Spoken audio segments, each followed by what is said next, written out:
de productos cooperativos y de agricultura familiar. Envíos a todo el país. Por pedido, envía tu mensaje al 11 34 31 2928. Seguinos en Instagram como @alimentos cooperativos. En 2025 vení a los talleres de Lecuni. Música, actuación, coro, tangos, cuentos, teatro, percusión y mucho más para compartir en familia. Acordate, en 2025 los talleres de Lecuni te están esperando. Informes e inscripción, informes.ecuni@gmail.com y seguinos en Facebook, Espacio Cultural Nuestros Hijos, y en Instagram, @ecuni.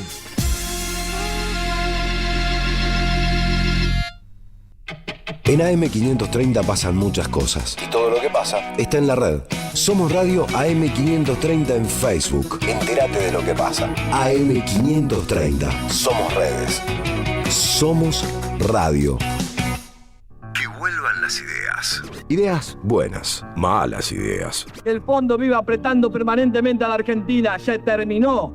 He decidido iniciar conversaciones con el Fondo Monetario Internacional. Ideas del montón. Ideas al azar. Que estalle, que digamos, o sea, porque no puede ser que estalle. ¿Que estalle qué? Que estalle, digamos, la economía, sí, que estalle. Tormenta de ideas. Y el candidato Milei lo que dice es: prendo más el fuego para que el país explote. Lo que está haciendo es generando la pérdida del valor de los salarios de los argentinos. Ideas indefendibles. La gravedad es que se pare toda la obra pública, eso es lo triste. Pero esperá que se pare, escúchame, si se para toda la obra pública, venite acá, lo rompemos juntos, Milei, mírame. Ideas del pasado. Si usás la cabeza, te pones a pensar, los otros se meten para robar, pero ¿qué va a robar? Si ya nació multimillonario, ¿para qué va a robar? ¿Qué va a robar? ¿Qué? Panama Papers. Los papeles de Panamá. Y bueno, qué sé yo, alguna cosa del padre. Que vuelvan las ideas. Hasta las 18.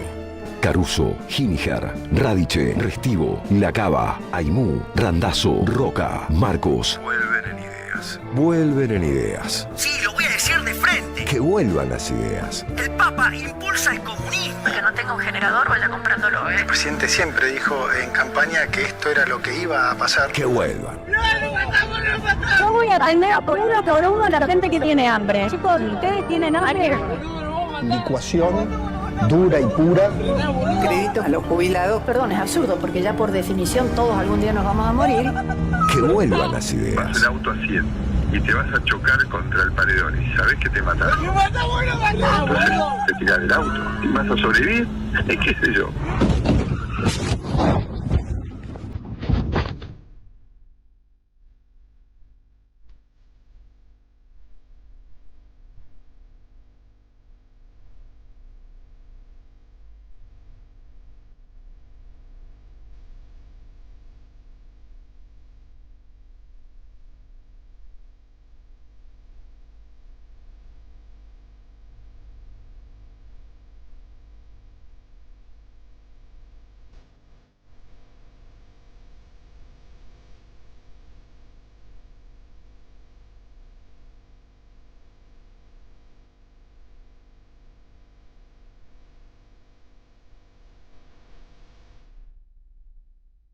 ¿Qué tal? ¿Cómo andan? ¿Qué dice? Muy buenas tardes. Arrancando que vuelvan las ideas. Por la 530 se va a hacer unos mates, Luispa, me parece.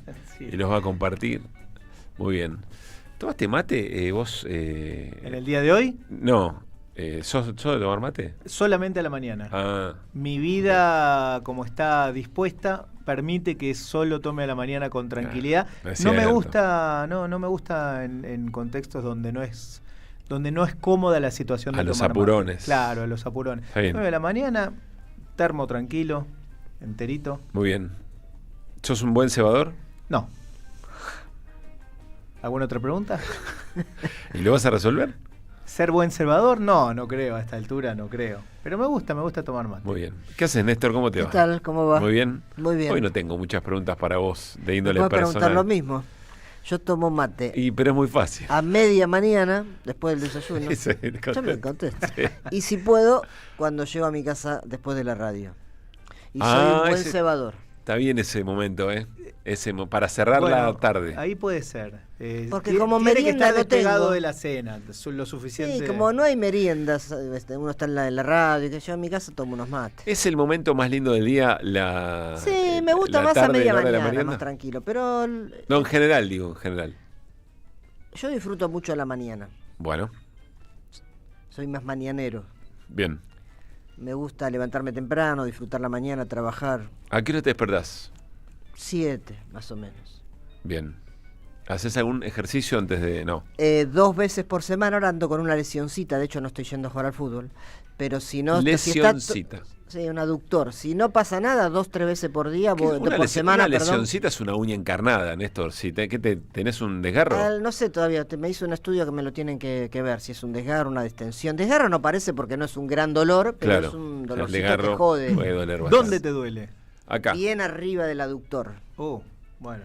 Si no fuera por eso, yo 2 o 3 veces por semana voy al parque Chacabuco a caminar, a hacer algún ejercicio. ¿Y eso lo haces a la mañana? Sí. A la mañana. Y ahí me habla. Ahí te te vuelve loco. Coincidimos en que es un horario liberado para ambos. Muy bien. Claro. Bueno, muy buenas tardes. ¿Cómo están pasando y dónde este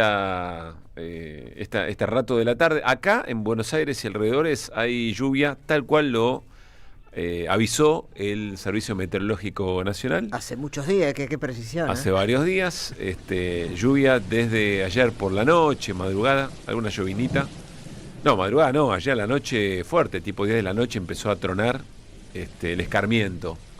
Y todavía continúa y va a seguir así varias horas más. Y se vienen, como ayer también les decíamos, va a aumentar un poco el viento. Ahora después les damos mayor precisión. ¿Eso es la ciclogénesis? No sé. Nadie me contestó. Vieron que cada tanto aparecen Santa palabras Rosa, nuevas, se ponen de moda y aparecen, por supuesto, los expertos, ¿no? Ahora todo el mundo habla de ciclogénesis y más aún saben de qué se trata. Sí, claro. Yo no tengo la menor idea. Mi frase del momento, o mi concepto del momento es apretón monetario. Para mí esa es extraordinaria. Apretón monetario. Un montón de veces hubo quilombo con las tasas, pero nunca se hablaba apretón monetario. No, apretón monetario no. Cada tanto surgen nuevos términos, sí. Apretón monetario es espectacular. Hay varias cosas. Surgió también en los últimos tiempos, quizás cosa mía, ustedes me corregirán, procrastinar. Sí, ahora se usa y todos sabemos qué quiere decir procrastinar. Antes se decía dejar todo para más adelante. Sí. Pero, o sea, procrastinamos desde siempre. Bueno, pero mirá qué diferencia, dejar todo para más adelante, 5 palabras. Igual hay que pronunciar procrastinar, de corrido. Una vez que uno se acostumbra, lo hace y en una palabra resume 5. Está bien. Economía de palabras versus que te agarre un ACB intentando pronunciar algo. Bueno, 15 grados la temperatura en Buenos Aires y alrededores. Estamos comenzando que vuelvan en un martes que en términos políticos les diría hay cierta calma previo a la tormenta. Me da un poco esa sensación. No porque no haya situaciones que hay que atender o historias para contar, sino porque a esta hora quise hablar con 2-3 diputados, más no. 2-3 diputados, eran todos varones, sí. En este rato y ninguno me atendió. Bueno. Puede pasar 2 cosas. Que no sea relevante conversar conmigo, lo cual seguramente la más segura, o que están meta rosca porque tienen responsabilidades de bloque. Están meta rosca pensando en la sesión de mañana, ¿no? Sí. Mañana en el Congreso Nacional, en la Cámara de Diputados, se tratan varios temas, pero me parece que todo está en el centro de atención, o todo apunta a el desafío de los vetos del gobierno de Javier Milei. Para el gobierno de Milei, sostener los vetos a distintas mejoras en materia previsional, materia jubilatoria y la prórroga de la moratoria por 2 años. Y la emergencia en discapacidad. Y emergencia en discapacidad. Me parece que está todo puesto allí.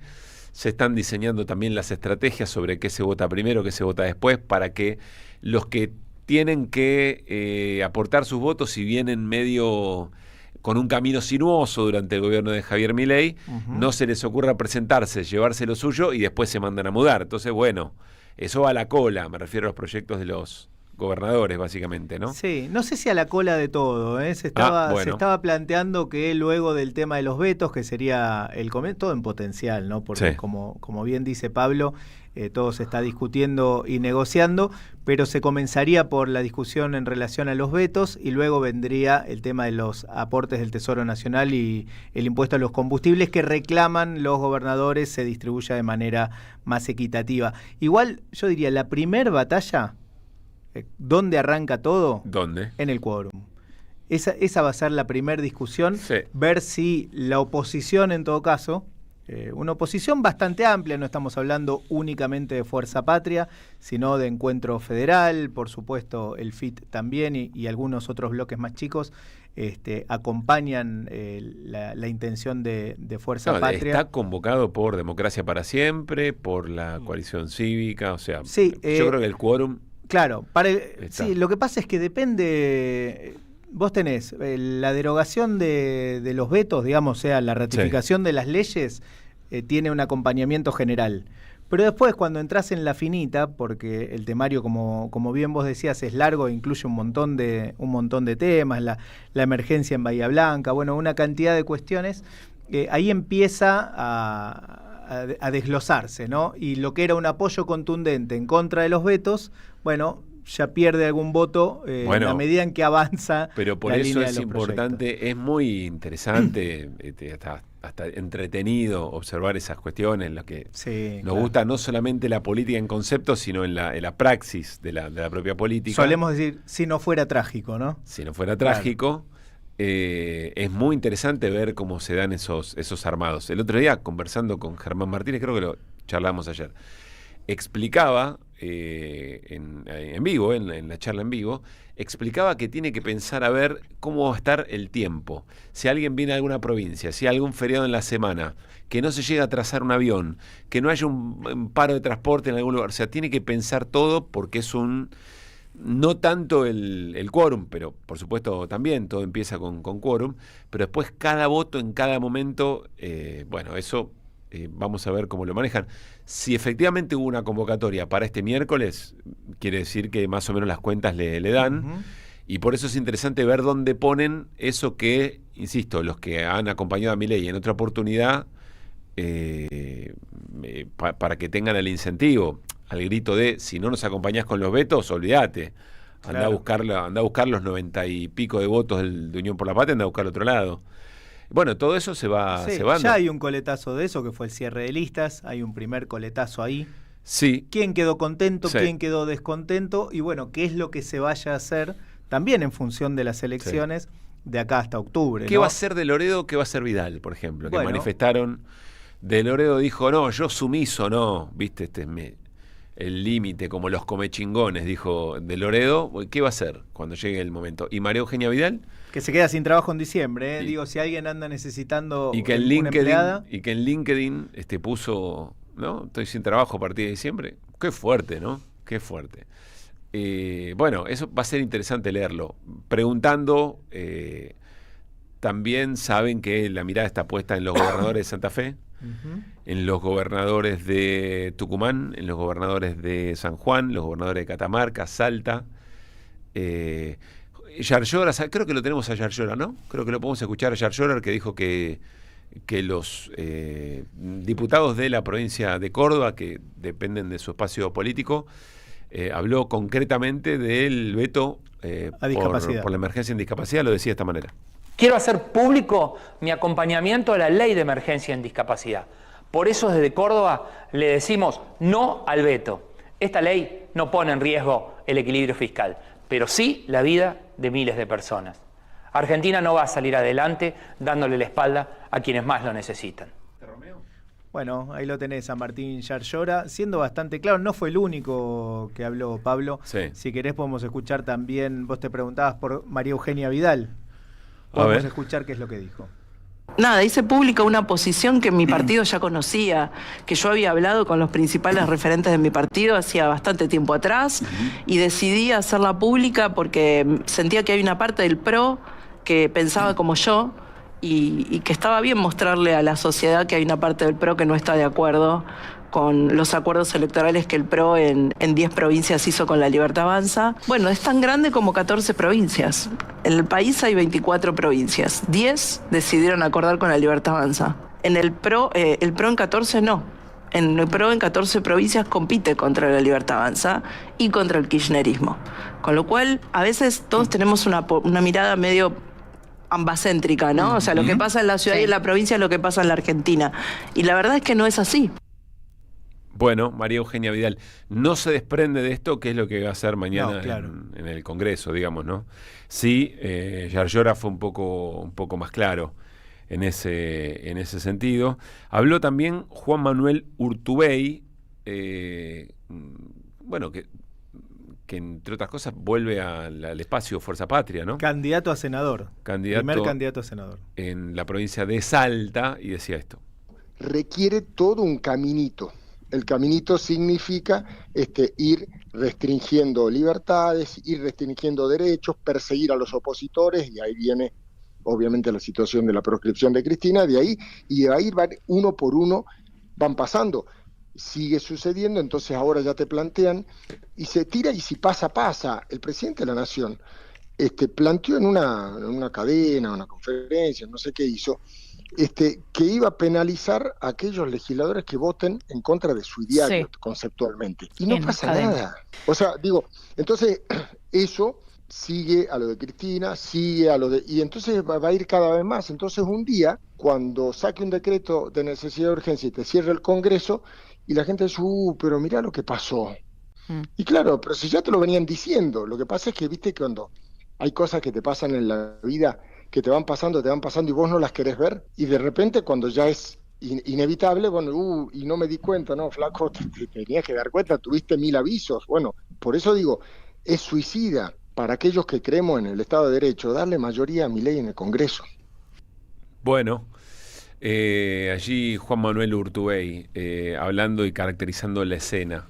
Cerremos Congreso con un segundito y ya volvemos a algo que para mí Urtubey, o estas participaciones o estas posiciones van a ser interesantes a futuro. El Congreso mañana, algo que nos viene explicando Carlos en sus columnas, y es que va a ser importante para cómo se cuentan los 2 tercios. Y los 2 tercios son los 2 tercios de los presentes. Quiere decir que si hay ausencias, el número de la cantidad de diputados para conseguir los 2 tercios baja.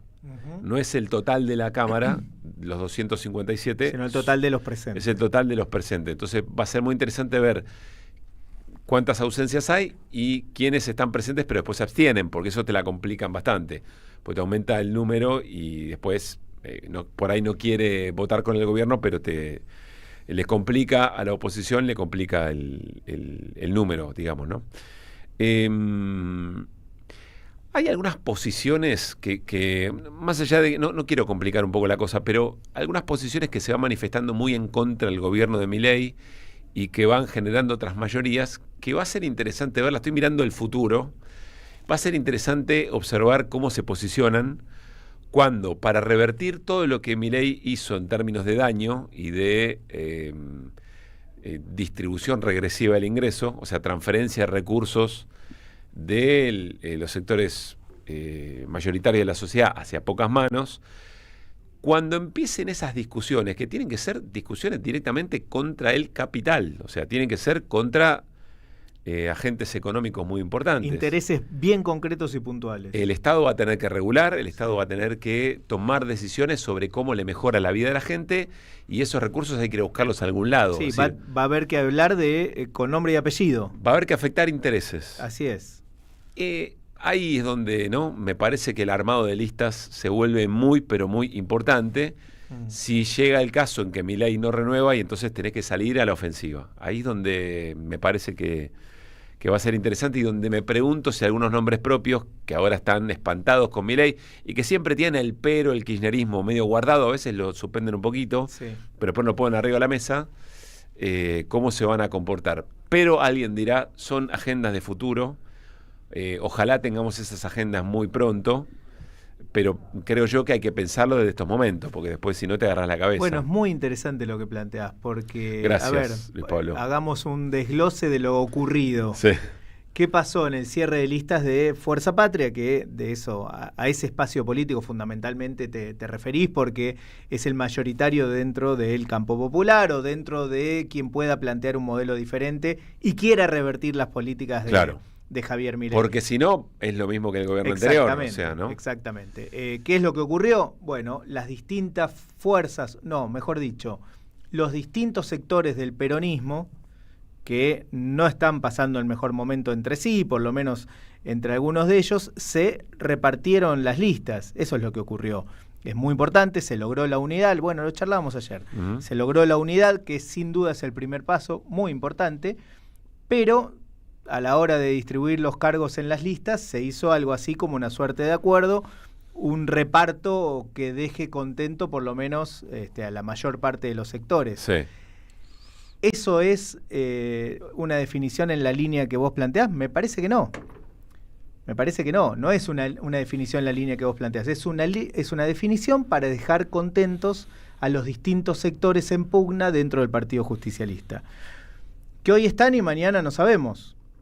Porque vos tenés distintos espacios políticos, algunos uno supone que se van a mantener, por supuesto, en pos de la reversión de las políticas más retrógradas de este gobierno, sin duda. Me refiero a la Cámpora, me refiero a Axel, sin duda. Esos sectores van a seguir militando por lo mismo, pero hay otros que no sabemos.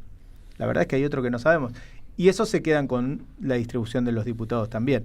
Entonces digo, es complejo el panorama, porque no estamos hablando de una fuerza que en base a acuerdos programáticos eligió los mejores candidatos posibles para llevar adelante o para salir a combatir este momento. No, es una fuerza que en base a acuerdos, no necesariamente programáticos, cerró una lista que los conforme a todos con una distribución de nombres. No es exactamente lo mismo, no sé si me logro explicar. Viene junio hoy y creo que viene a piso, hacemos un cafecito y vamos a hablar sobre esto, pero trato de entenderte y uno podría decir, yo no creo que en las listas, por lo menos en la lista de Provincia de Buenos Aires, de la Ciudad de Buenos Aires, me animaría a decirte Santa Fe, y después habría que ir viendo.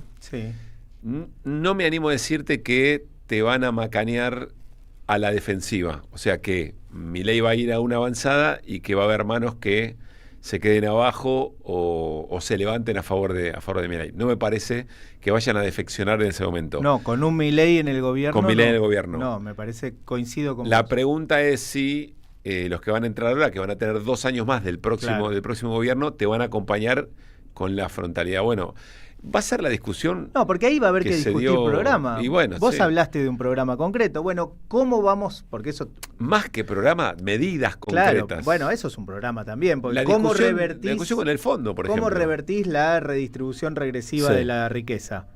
Bueno, hay que sacarle a los que le dieron todos estos años y distribuir. Bueno, eso es un programa. Hay que ver cómo se hace, qué intereses se afectan. Hay que estar de acuerdo en todo eso, sobre todo cuando hables de los intereses con nombre y apellido. Sí, cuando tenés que salir a rayar gente. Exactamente. Sectores, digamos. Y bueno. ¿no? Gente no. Cuando tenés que salir a rayar sectores concretos. Así es. Bueno, ahí es para complejizar un poco más, pero ahí está bien Grabois. La discusión que él plantea. No, ahí a priori a Grabois lo tenés todo el tiempo yendo a la ofensiva. Sí, todo el tiempo. Sí, claro. Pidiendo un programa más allá de lo que parece posible. Sí, ojo, a sectores dentro del peronismo también. Yo creo que al igual de Grabois hay sectores dentro del peronismo que también están siempre y van a seguir, pero hay otros que no. Y que plantean endurecer las cosas, Así y es. otros que no. Bueno, 4.25. Al final era más fácil decir postergamos todo, pateamos todo para adelante porque ni siquiera sabíamos pronunciar la palabra procrastinar. Claro, ¿no? sí, pues acá salieron a ¿cómo se dice? Cagarme a pedos. Sí. Bueno, porque dije procrastinar y en realidad es procrastinar. Claro. Sí, procrastinar, miren lo difícil que es. Dejamos significa todo para adelante, posponer o aplazar tareas o actividades importantes por otras menos relevantes o agradables, ¿no? Que es lo que cualquiera que quiera más o menos pasarla bien hace, ¿no? Decilo rápido, Néstor. Procrastinar. Está bien, bueno, Néstor la puedo usar. Sí. 16.26, 4.26, dale. AM530. Somos Radio. Ya sabés que este 7 de septiembre se vota en la provincia. Ahora es importante que consultes dónde votás. Ingresá en padrón.gba.gov.ar, carga tus datos y listo. Elecciones bonaerenses. Gobierno de la Provincia de Buenos Aires. Saverio el Cruel, el clásico de Roberto Arlt, se presenta en su segunda temporada con dirección de Gabriela Villalonga.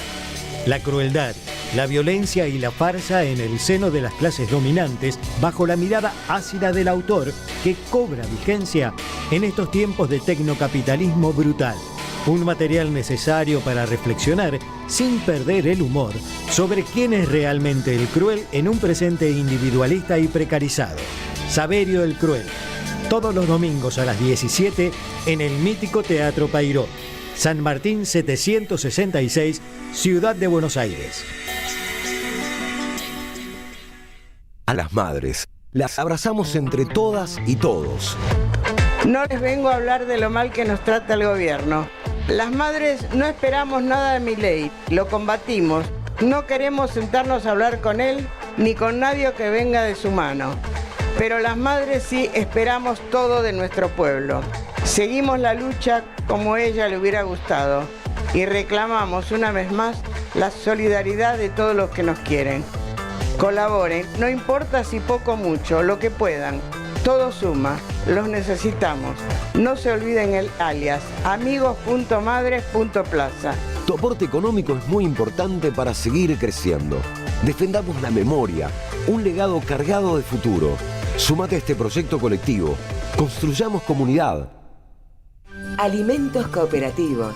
Producción y comercialización de productos cooperativos y de agricultura familiar. Envíos a todo el país. Por pedido, envía tu mensaje al 11 34 31 2928. Seguinos en Instagram como @alimentoscooperativos. Deja tu mensaje en nuestra línea de oyentes de WhatsApp. 11 3200 0530. Novedades en Ediciones Continente. FMI. La trama oculta de la deuda, impunidad y poder de Alejandro Olmos Gaona. El acuerdo de Javier Milei expone una larga lista de sometimientos a las pretensiones del Fondo Monetario Internacional, del que existe un total desconocimiento sobre su estructura normativa. Un libro que pone en evidencia todo lo que no se sabe. Ediciones Continente. Editamos futuro con memoria. Ingresá a nuestro sitio www.edicontinente.com.ar o a nuestro Instagram @edicontinente. Súmate a la experiencia Pulqui Bar. Ciclo de cine y peronismo en el Pulqui Bar. Desde el 1 de agosto, todos los viernes a las 19. 4 encuentros semanales, a cargo de Luis Frank, con invitados especiales en cada encuentro. Proyectaremos Juan Moreira, Los Hijos de Fierro, Operación Masacre y No Habrá Más Penas ni Olvido. Informes e inscripción al 11 60 12 86 10. Descuentos para grupos y parejas. El Pulqui Bar, punto de encuentro en el corazón de la ciudad de Buenos Aires. Entre Ríos 484. Las cooperativas construyen un mundo mejor. En 2025 vení a los talleres de Lecuni. Música, actuación, coro, tangos, cuentos, teatro, percusión y mucho más para compartir en familia. Acordate, en 2025 los talleres de Lecuni te están esperando. Informes e inscripción, informes.ecuni@gmail.com y seguinos en Facebook, Espacio Cultural Nuestros Hijos, y en Instagram, @ecuni.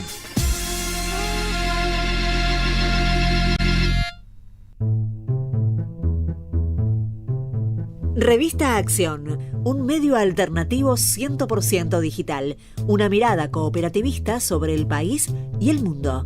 Información, análisis y opinión. Porque otro mundo es posible, entra en Acción. En la web y en las redes sociales. www.accion.coop. AM530 Somos Radio.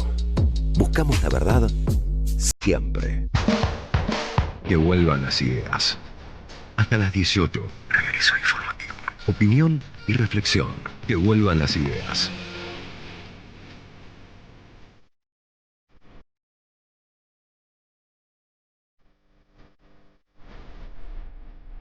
Que vuelvan.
Cuatro de la tarde, 35 minutos, y sí, el tiempo está inestable, tormenta en Buenos Aires y alrededores.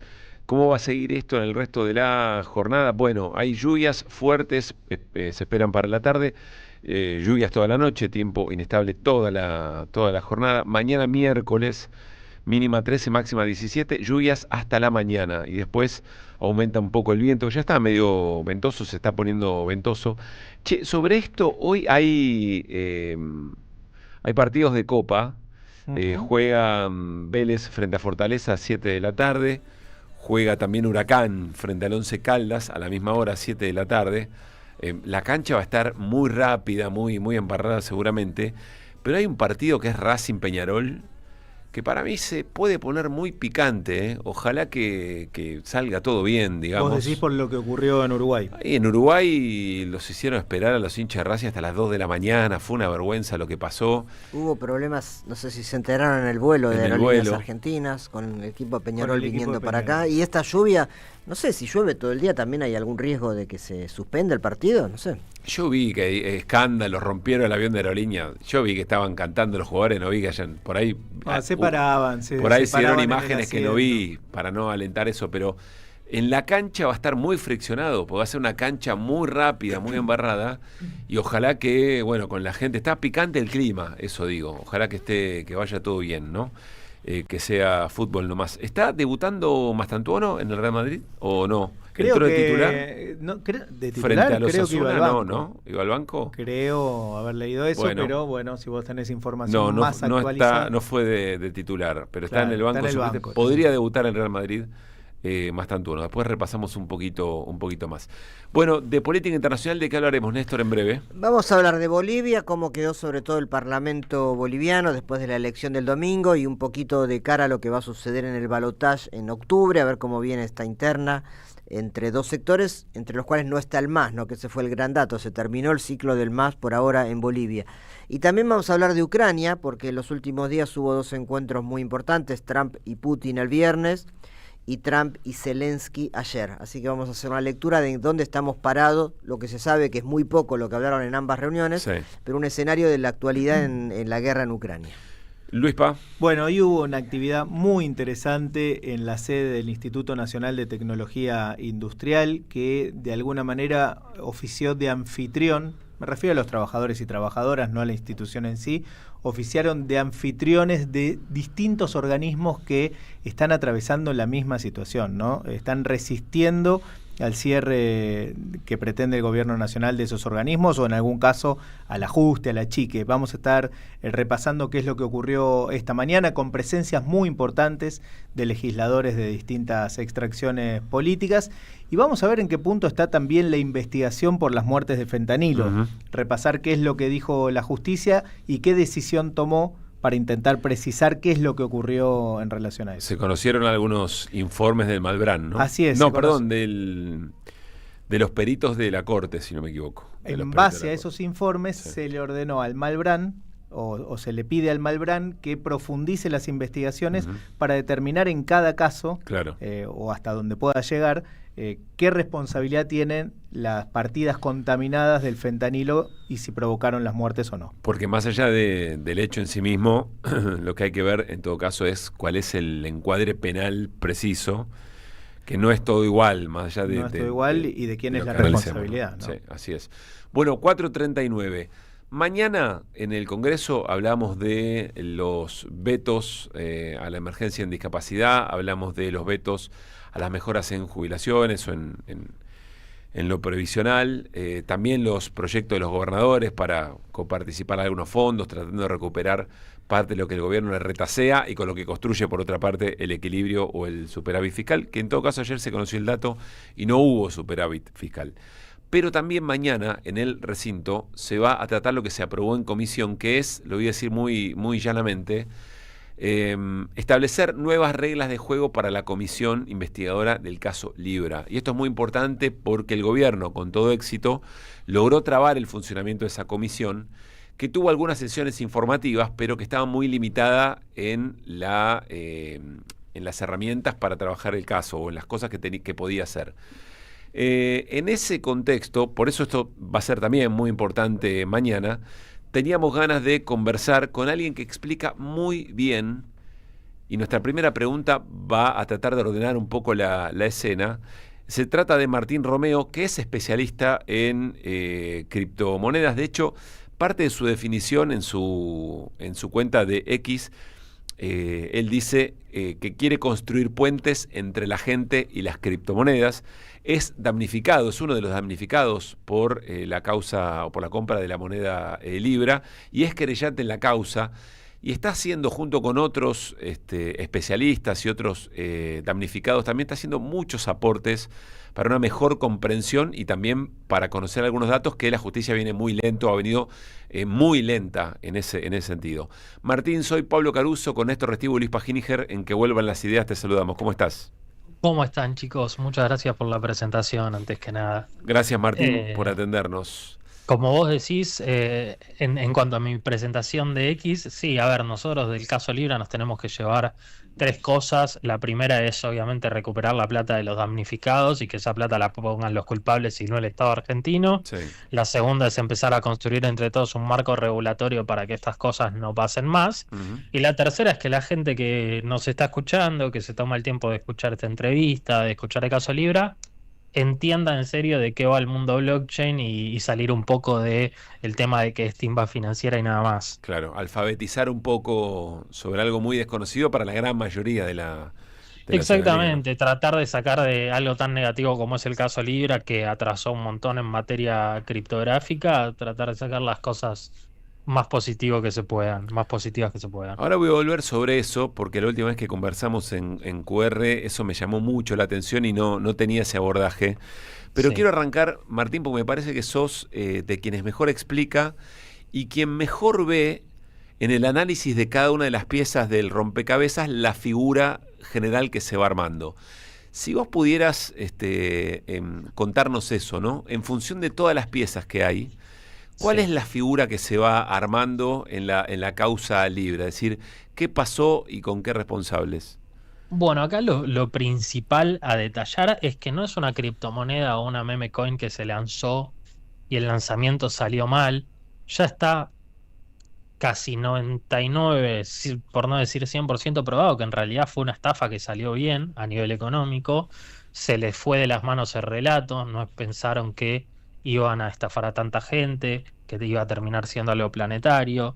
Es una asociación ilícita que ya venía confluida de incluso esquemas previos en los que el propio Milei había participado sin ser presidente, como es CoinEx, como fue Vulcano NFT, donde estaban involucrados Novelli y Terrones Godoy, y se repite un patrón, es decir, Novelli y Terrones Godoy lo que hacen hace años es agarran un proyecto o un activo digital, ponen a una figura pública de por medio, en el caso de Libra fue Milei, la fogonean con la figura pública, captan gente a través de esa figura pública, extraen la mayor cantidad de plata posible y cuando ya no hay más plata para extraer o damnificar, pasan a la siguiente. ¿Qué pasa con Libra? Se le fue de las manos relato, se robaron 280 millones de dólares. Son las reservas del Banco Central de Palau, para que te des una idea. Para llevarlo a lo burdo, ¿no? Terminó siendo una estafa de índole planetaria. Estamos hablando de que las estafas más resonantes de Argentina, como Generación Zoe, tuvieron 6.000 damnificados y esta tuvo 75.000. Y vos decís que ahí se le fue de las manos, digamos. Ellos perdieron el control de relato porque, a ver, el proyecto de estafa en sí salió perfecto. Se llevaron 280 millones de dólares, facturaron una fortuna, al igual que lo hicieron en todos los otros proyectos previos que tuvieron Terrones, Godoy, Novelli y en algunos en los que estuvo involucrado Milei. El tema es que, bueno, estafaron a una cantidad de gente inconmensurable por montos muy grandes, hicieron que la industria de blockchain y cripto sufriera un montón en materia regulatoria y se atrasara. Entonces no solo los damnificados salieron a levantar la voz, sino que tenés muchas empresas, empresarios y gente del sector que los quiere crucificar. Claro, ahora voy a volver a eso porque me parece una parte muy, muy interesante. Quiero terminar de entender la ecuación Mondino. ¿Te acordás que Mondino dijo, bueno, o el presidente tiene pocas luces o es corrupto, digamos? ¿Vos por cuál te inclinás, teniendo en cuenta que eventualmente se mete con gente que, como ya le habían advertido al propio gobierno, a funcionarios del gobierno, eran medio runflas, o sea, se sabía que no eran la mejor expresión del mundo cripto? No, yo creo que, a ver, el presidente puede tener un montón de desinteligencias y falencias en un montón de aspectos, pero que no creo que la estafa de Libra se haya podido consumar porque el presidente es un estúpido, sino que creo que es parte de una asociación ilícita. Lo hablamos el otro día en QR, vos me preguntabas ¿por qué terminan Terrones Godoy, Novelli y Hedendais en la órbita del presidente y con tanto acceso? Sí. Porque no dejan de ser 3 chicos de 30 años, que hay 2 que no tienen carreras universitarias. ¿Por qué terminan en la órbita del presidente? Porque pusieron la plata que se les pedía que había que poner.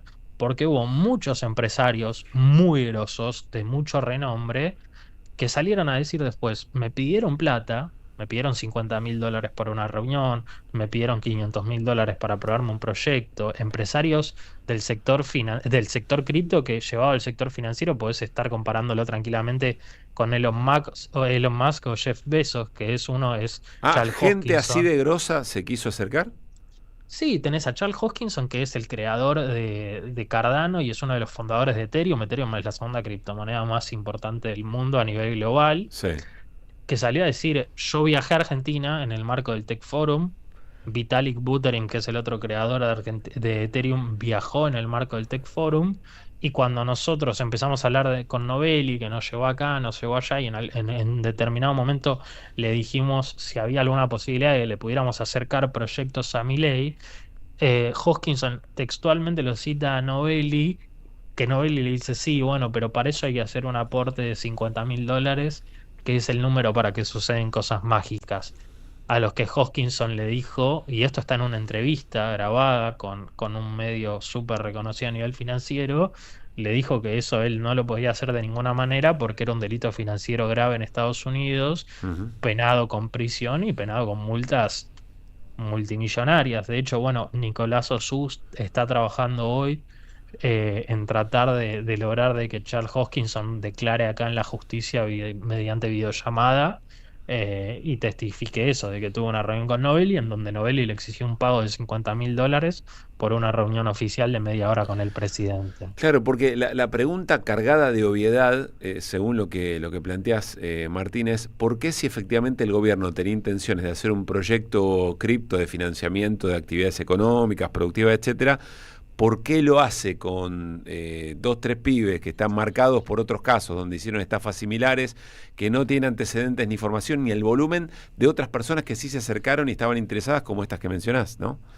Porque eran los que la venían poniendo. Eran los que eran jugadores del barro, eran jugadores que no tenían nada que perder, no son un galperín que tiene una empresa detrás que no se puede meter en estos ilícitos, y eran jugadores que las venían poniendo. Nosotros registramos a Terrones Godoy en cenas de campaña de Milei desde 2020, para que te des una idea. Claro.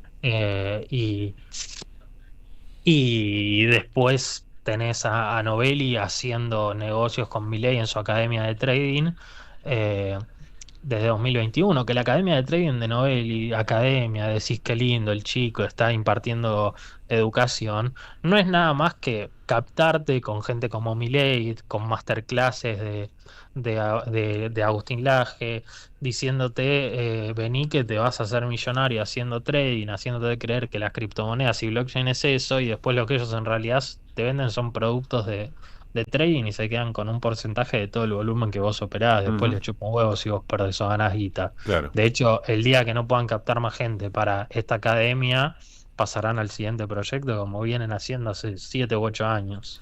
A ver, Martín, estamos charlando con Martín Romeo, es querellante en la causa Libra, además de especialista en criptomonedas. Todo esto que contás no es, por lo que hemos conversado y por lo que vas publicando habitualmente, no es tu hipótesis y después habrá que ver los hechos, es la narrativa que aparece en función de los hechos que ya se conocen. La causa concreta, la causa formal, sí. Estamos hablando de Servini y Tayano, ¿no? ¿Ya refleja todo esto? ¿O en qué velocidad va respecto de la información que hay, ya que es pública? A ver, no va a la velocidad a la que va la cabeza y el colectivo popular de la gente, que es la obvia. La gente no es estúpida. Hay cosas que son 2 más 2 y en la causa todavía no se reflejan, pero está 100% ya virando al tema de una asociación ilícita totalmente. Ya no, porque imagínate que si no fuera una asociación ilícita, el presidente ya hubiera denunciado a Novelli y a Terrones Godoy por todas las cosas que están denunciando los empresarios, que es decir, que pedían pagos de dádivas, que pedían pagos por reuniones, y el presidente ya nos hubiera hecho saber después de 7 meses ¿de dónde sacó el contrato para publicarlo en la red social X 15 segundos después de que el contrato se hiciera público, ¿no? O sea, si no hubiera una asociación ilícita y no se tuvieran que cuidar las espaldas entre ellos, el presidente ya nos podría haber dado explicaciones que sobraban incluso, ¿no? Pero no nos pudo dar explicaciones de absolutamente nada, ni a nosotros, ni a los diputados en el Congreso, ni Guillermo Francos cada vez que abrió la boca, nada lo están pudiendo explicar. Y eso, a ver cómo se traduce, la gente no lo están pudiendo explicar porque no lo quieren explicar, porque si lo explican, o se tienen que inculpar ellos, o lo tienen que prender fuego a Novelli, a Terrones Godoy, a Hayden Davis, y si esta gente todavía no está detenida, no nos están dejando avanzar con las detenciones, es porque saben cosas y van a empezar a hablar. A ver, reconfiguro esto último que decís en pregunta. Ustedes pidieron la detención de Terrones Godoy y de Novelli porque seguían moviendo plata. Ahora nos das un detalle de eso. ¿Qué tan cerca crees vos que está el momento en que se empiezan a vender entre ellos? Mirá, nosotros no pedimos la detención directamente porque entiendo, yo no soy abogado, soy creyente en la causa y mi equipo me hizo entender que hay ciertas fases previas y cierta camaradería para con el fiscal que está investigando. Se pidieron condiciones, están trabajando sobre esas condiciones y nosotros lo que queremos es, a ver, el escenario idílico para nosotros es una indagatoria en donde ellos van a tener que decir la verdad o van a tener que mentir. Las pruebas están. Entonces, si ellos mienten, en ese momento de indagatoria se puede pedir la detención. Entiendo. Si ellos van con la verdad, van a tener que admitir que hicieron un delito y también se puede pedir la detención. Entonces, a ver, ya las cartas están sobre la mesa. El trabajo hoy de Novelli y de Terrones Godoy y su defensa es atrasar el momento de la indagatoria y la detención la mayor cantidad de tiempo posible, que no va a poder ser eterno. A nivel quebrarse, y yo creo que el que la está teniendo muy complicada es Hayden Davis, que lo están queriendo juzgar con una ley antimafia que le pueden caber penas de prisión de 25 años. Eso en Estados Unidos. Eso en Estados Unidos. Entonces yo creo que, a ver, estamos a la vuelta de la esquina, de aquí alguien levante la mano y diga, bueno, ¿sabes qué? Yo no tengo más ganas de vivir así. De vivir así, me dijeron que esta libra la causa la cajoneaban en 5 minutos y ahora me están por pedir la detención, ¿no? ¿Entendés?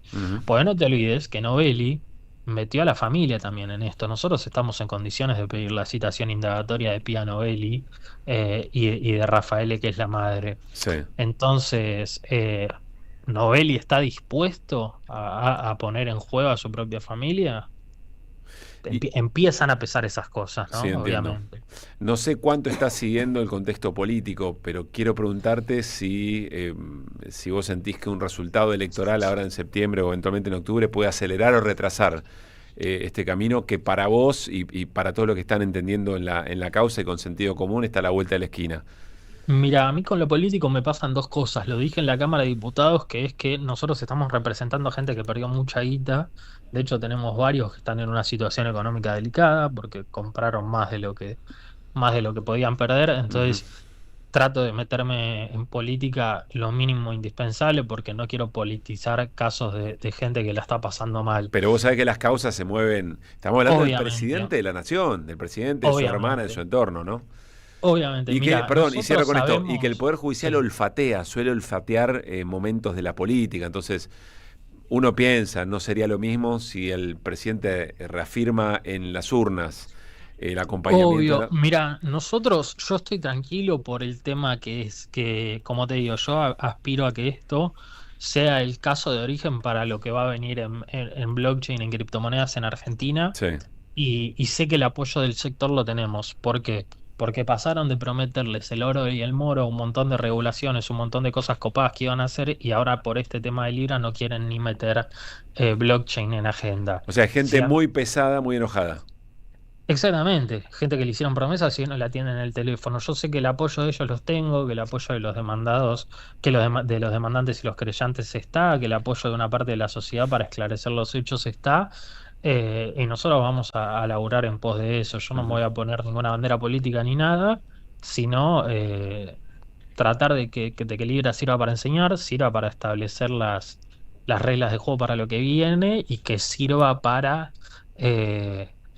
que los terrones Godoy y Novelli empiecen a pagar la jodita de hace 6-7 años que vienen estafando con cripto a la gente. A ver, Martín, lo último, cuando vos decís hay todo un mundo por explorar, hay gente muy interesada, gente que ya puso, que se interesó, me gustaría que nos cuentes quiénes son, por qué son pesados o en qué sentido, y qué es lo que estaban por hacer o lo que se podría hacer y el caso Libra bloqueó o interrumpió.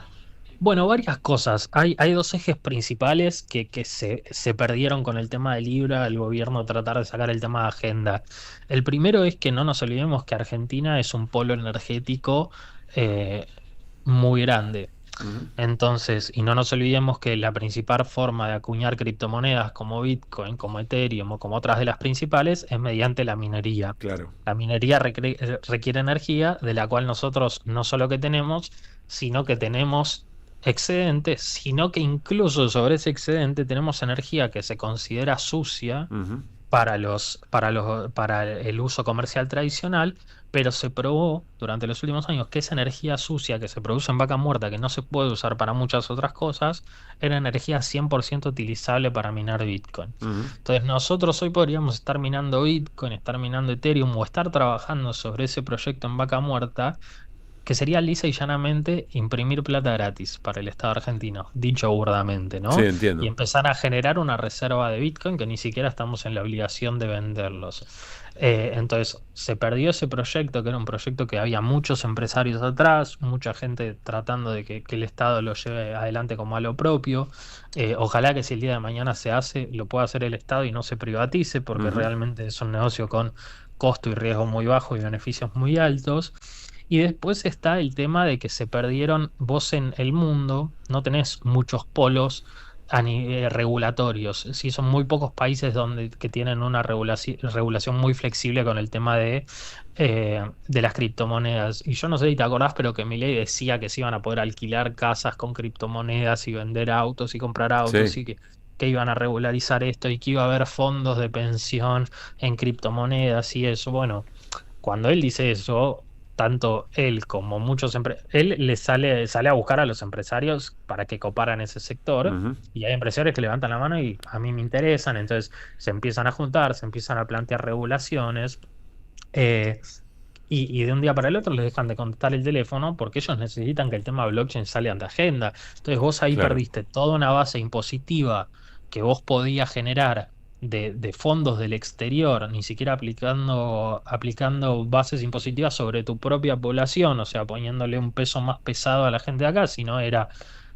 regular ciertas cosas cripto para que entren fondos cripto del extranjero, que le servía al marco regulatorio, que esa plata de impuestos vaya a las arcas estatales y encima empezar a construir la regulación sobre eso, porque lo que va a pasar con las criptomonedas y blockchain es que en cierto momento las van a absorber todas, como hoy El Salvador tiene su reserva de Bitcoin, de acá a 20 años lo van a tener todos los países. Y los que van a ganar la carrera y los que van a hacer el diferencial son los que adopten antes. Entonces yo pensé que íbamos hacia eso con las propuestas de Milei. Y no solo no pasó, sino que ahora se trata de sacar el tema en agenda lo más posible y estamos perdiendo ventajas sobre otros países como Paraguay, que están avanzando a pasos agigantados en regulación y en minería propia. Lo cual explica algunos vuelos de toda esta banda, Hayden Davis, Novelli, Terrones Godoy, obvio, hacia por Paraguay. Eso cada vez que aparecen estos viajes siempre hay algún viajecito a Paraguay. Lo último que te pregunto, dos preguntas últimas, Martín. Sí. Estamos echando a Martín Romeo. A mí me parece sumamente interesante. Para mí Martín es de las personas que mejor explica toda esta trama, porque no solamente explica la trama de complicidades para poder llevar adelante la estafa Libra a partir del mensaje de alguien que le da un hype, de alguien que le da un impulso a la cripto, si no funciona, sino que además conoce el entramado de todos los proyectos, de lo que puede ser un negocio, pero que puede ser un desarrollo con participación del Estado, la discusión de las regulaciones. Me parece que es realmente muy importante y que Martín lo explica muy, muy bien. Creo que deberíamos aprovecharlo mejor a Martín para entender de qué se trata, de qué hay entre manos, más allá después de hacia dónde pueda ir el negocio o el rol del Estado en ese sentido. ¿Hay fondos de inversión detrás de esto? Es decir, que estaban por meterse, que eventualmente están presionando, que quieren que esto se solucione. Sí, a ver, lo hablábamos el otro día en QR. Tenemos fondos de inversión. Tenés fondos de inversión de los dos lados. Fondos de inversión que tenían la plata lista para ponerla acá si las regulaciones empezaban a funcionar, Sí. que obviamente huyeron despavoridos, pero del otro lado tenés fondos de inversión que perdieron dinero, porque por más que acá nos quieran hacer que los que perdieron plata son, bueno, primero te dicen que no hay damnificado, después te dicen que si llega a haber damnificados son criptobros, o sea, pendejos, no sé, tomando Red Bull en la casa jugando con criptomonedas. Y que sabían que estaban tampoco es yendo al así. casino y que estaban apostando y que era de riesgo. Exactamente. Vos tenés países como Emiratos Árabes, algunos países de Europa, que ya los fondos de inversión en criptomonedas son algo del día a día. Entonces hubo muchos fondos de inversión que perdieron dinero en libra.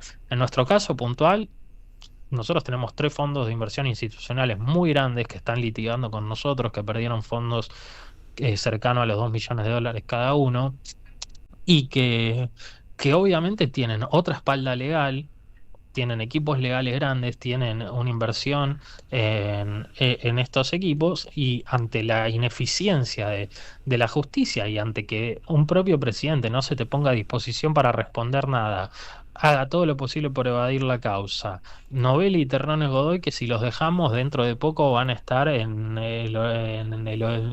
Asia, si los seguimos dejando correr, que dicen, bueno, le preguntan a los equipos legales, se sientan y, che, ¿cuál es el próximo paso?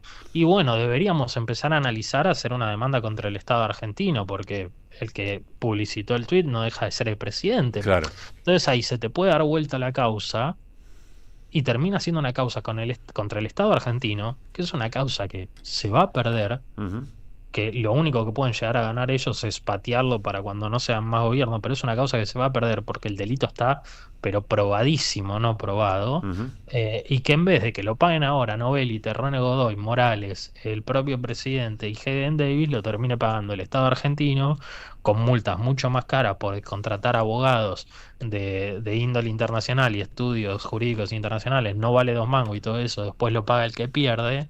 Entonces una deuda que hoy es de 280 millones de dólares, el día de mañana puede ser de 1.000 millones de dólares, y en vez de pagarla a los privados que hicieron la estafa, lo terminamos pagando nosotros. Y ahora sí, la última. ¿Cuánto se puede, supongamos que el Estado accede a esa energía sucia en Vaca Muerta y empieza a minar, y como vos decís, diciéndolo muy llanamente, es como imprimir gratis? ¿En un año cuánto se podría minar siendo el equivalente en dólares? Mira, eso varía mucho en el día a día y es un número que yo ya mandé a hacer y que lo voy a tener más o menos la semana que viene, así que la semana que viene podemos hacer algo con más exactitud. Sí. Pero lo que nosotros sí empezamos a calcular, hablando con empresarios amigos y del sector y haciendo cuentas obviamente muy a grosso modo, porque hay cosas que no se pueden, Entiendo. pero nosotros creemos que entre los proyectos que se dejaron de hacer a nivel cripto, las regulaciones que no se hicieron, los impuestos que se dejaron de percibir, más o menos la jodita de libra al Estado argentino le lleva a costado unos 1.800 millones de dólares. Martín, un abrazo enorme, che, gracias por la paciencia, por el tiempo. Por nada, muy buena semana. Que estés muy bien. Martín Romeo, especialista en criptomonedas, es una de las personas damnificadas por el caso Libra y además es querellante en la causa. Yo insisto, para mí el tipo entiende perfecto de algo que nosotros no tenemos ni idea, pero que se está jugando en algún lugar y tiene actores muy pesados. Y estamos hablando, insisto, del presidente de la nación en un delito que está recontra evidenciado. Después habrá que ver las responsabilidades exactas, pero un poder judicial que avanza mucho más lento de lo que se sabe, de lo que se conoce, que por supuesto va percibiendo los climas políticos.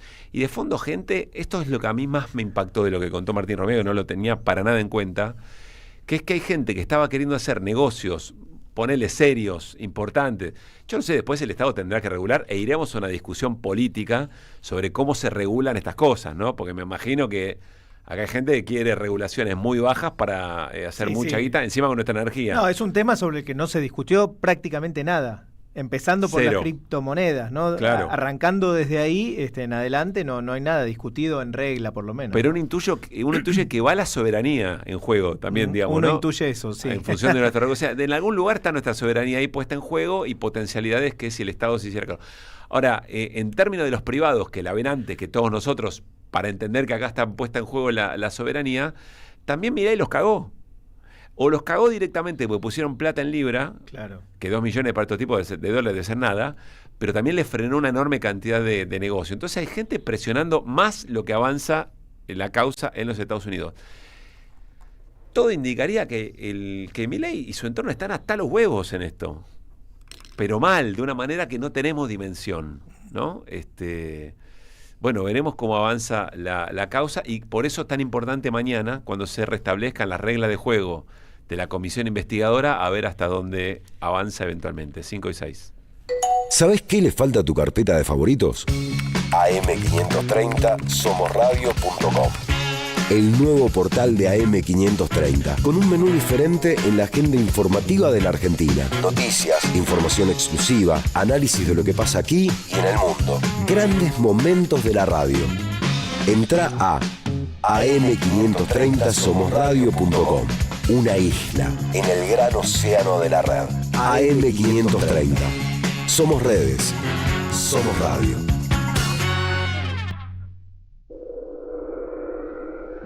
Teresa Parodi presenta Cantar con Todos.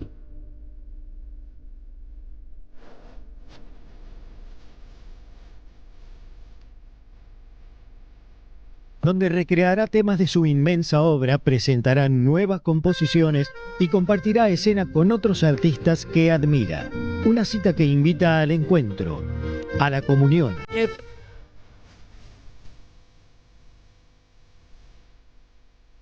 Por localidades agotadas, nuevas funciones. Viernes 15 y viernes 22 de agosto a las 21. Hasta Trilce, Masa 177 Almagro, Ciudad de Buenos Aires. Entradas por Alternativa Teatral. Produce Jueguen. Invita a AM530. AM530 tiene memoria. No hay solución para el país con esta política y lo saben. Por eso apuntan a que cuando esto se caiga después de las elecciones, no haya una alternativa organizada en el país, no haya liderazgos que puedan conducir un proceso político que va a ser difícil y que requiere patriotismo y también coraje para plantarse frente a los que hay que decirle que no, hay que decirle que no.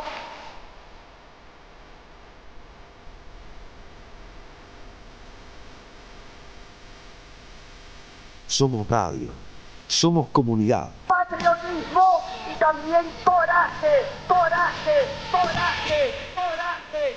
Cristina Libre.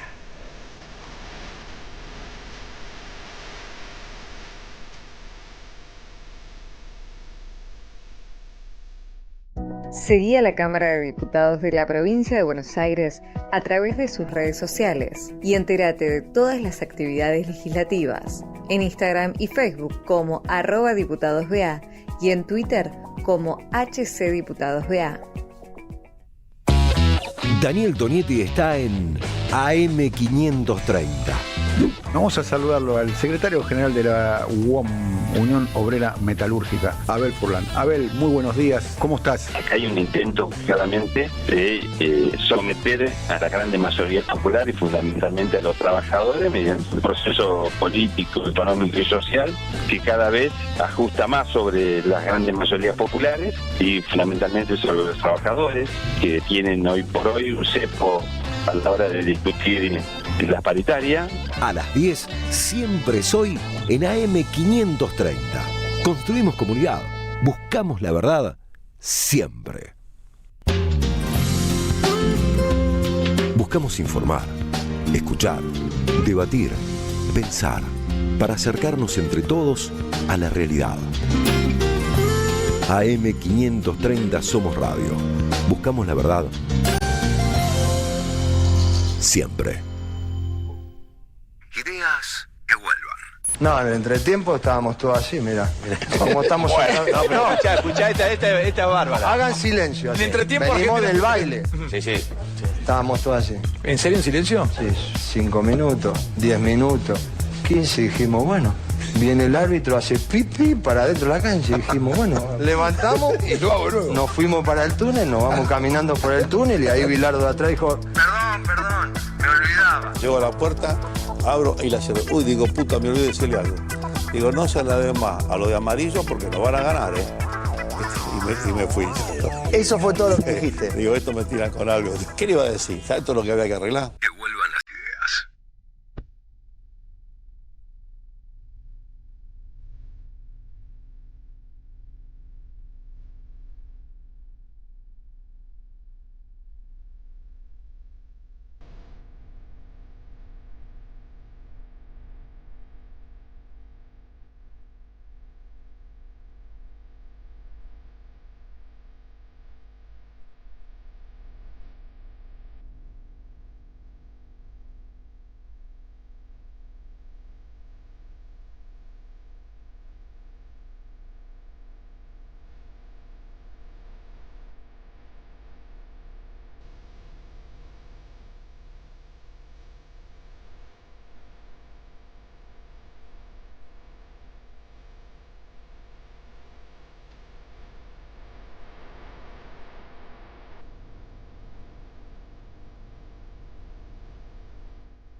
Cinco de la tarde, 12 minutos. Qué hermosa versión de esta canción de YouTube, Luis Pablo Giniger. Así es, Johnny Cash tiene muy lindas versiones de distintos temas. Esta en particular, coincido con vos, es hermosa. Es One de YouTube. Qué voz tiene este muchacho, ¿no? Sí, señor. Qué presencia. Una voz que te llama a parar un poquito y a escucharlo, ¿no? Sí, no hay una voz de Johnny Cash para el GPS. Sí. Bueno, 5 de la tarde, 13 minutos y vamos a repasar información internacional con el señor Néstor Restivo. Néstor, ¿por dónde arrancamos? Vamos a empezar por Bolivia, lo que es el día después de la elección de primera vuelta presidencial y legislativa que sucedió el domingo pasado. Ayer hicimos una nota para recordar, básicamente pasaron al balotaje Rodrigo Paz con 32% de los votos y Jorge Quiroga con 27% de los votos. El primero, un hombre de centro derecha, digamos, socialdemócrata, se presentó con el sello del Partido Demócrata Cristiano, hijo de un expresidente, Jaime Paz Zamora, y el segundo, Tuto Quiroga, un hombre bien del riñón neoliberal con mucho apoyo de los Estados Unidos. El gran dato quizá no es eso, sino que quedó afuera del balotaje el Movimiento al Socialismo, el MAS, fundado por Evo Morales, con 20 años encima de ciclos de gobierno, excepto el periodo 2019-2020 por un golpe de Estado, del cual se había repuesto, y que queda fuera del juego político por ahora. No es que desaparece, pero la pelea entre sus líderes, entre Evo, entre Lucho Arce, el actual presidente de Bolivia, y otros dirigentes, hizo que tuviera una muy mala performance como se esperaba en la elección. Mala performance que el expresidente Evo Morales no la lee como tal. Él dijo que se siente contento por el resultado, porque el voto nulo, que es al que él llamó a votar, juntó cerca del 20% de los votos y quedó tercero, en teoría. Estar contento con esta situación no me parece muy feliz como opinión del expresidente, ¿no? En el Parlamento el MAS desaparece, queda con un solo senador, después de 20 años de dominarlo, ¿no? Queda con un solo senador y 4 o 5 diputados, todavía no tengo el dato preciso de cómo terminó la votación, 3 de ellos son de Andrónico Rodríguez, el candidato del MAS que más sacó un 8% apenas, y un diputado le queda al sector de Arce. Un senador y 4 diputados. 4 o 5, algunos dicen 3 incluso, hay que ver cómo terminan algunas zonas rurales que todavía no están bien contadas. La derecha va a dominar el Parlamento, tanto el que sacó más de Rodrigo Paz como Tuto Quiroga, el sector de Samuel Doria Medina, es un empresario que en las encuestas parecía como seguro ganador, claro, eran encuestas que pagaba él, ¿no? Que yo lo comenté el jueves, si mal no recuerdo. A ver, primeras acciones. Bueno, tanto Quiroga como Paz se preparan para el balotaje, que va a ser el 19 de octubre. Insisto, son dos expresiones de derecha, una muy radical neoliberal, una más de centro-derecha, digamos. Y empezaron las primeras definiciones. Lo primero que dijo Rodrigo Paz es capitalismo para todos. Acá hay un primer tema. ¿Por qué capitalismo para todos? Bueno, porque Bolivia durante 20 años no le tuvo miedo y al contrario aplicó un modelo socialista. Y hay pocos países latinoamericanos que lo han hecho. Ni siquiera en la primera década y media que uno habla de gobiernos progresistas, populares en la región, solamente Venezuela habló del socialismo del siglo XXI, Bolivia y algo Correa. Uh-huh. El resto de los gobiernos progresistas, el kirchnerismo en la Argentina, el Frente Amplio en Uruguay, el PT en Brasil, aun cuando absorbían dentro de sus filas sectores socialistas, comunistas, de izquierda, nunca asumían la palabra socialismo. Bolivia sí.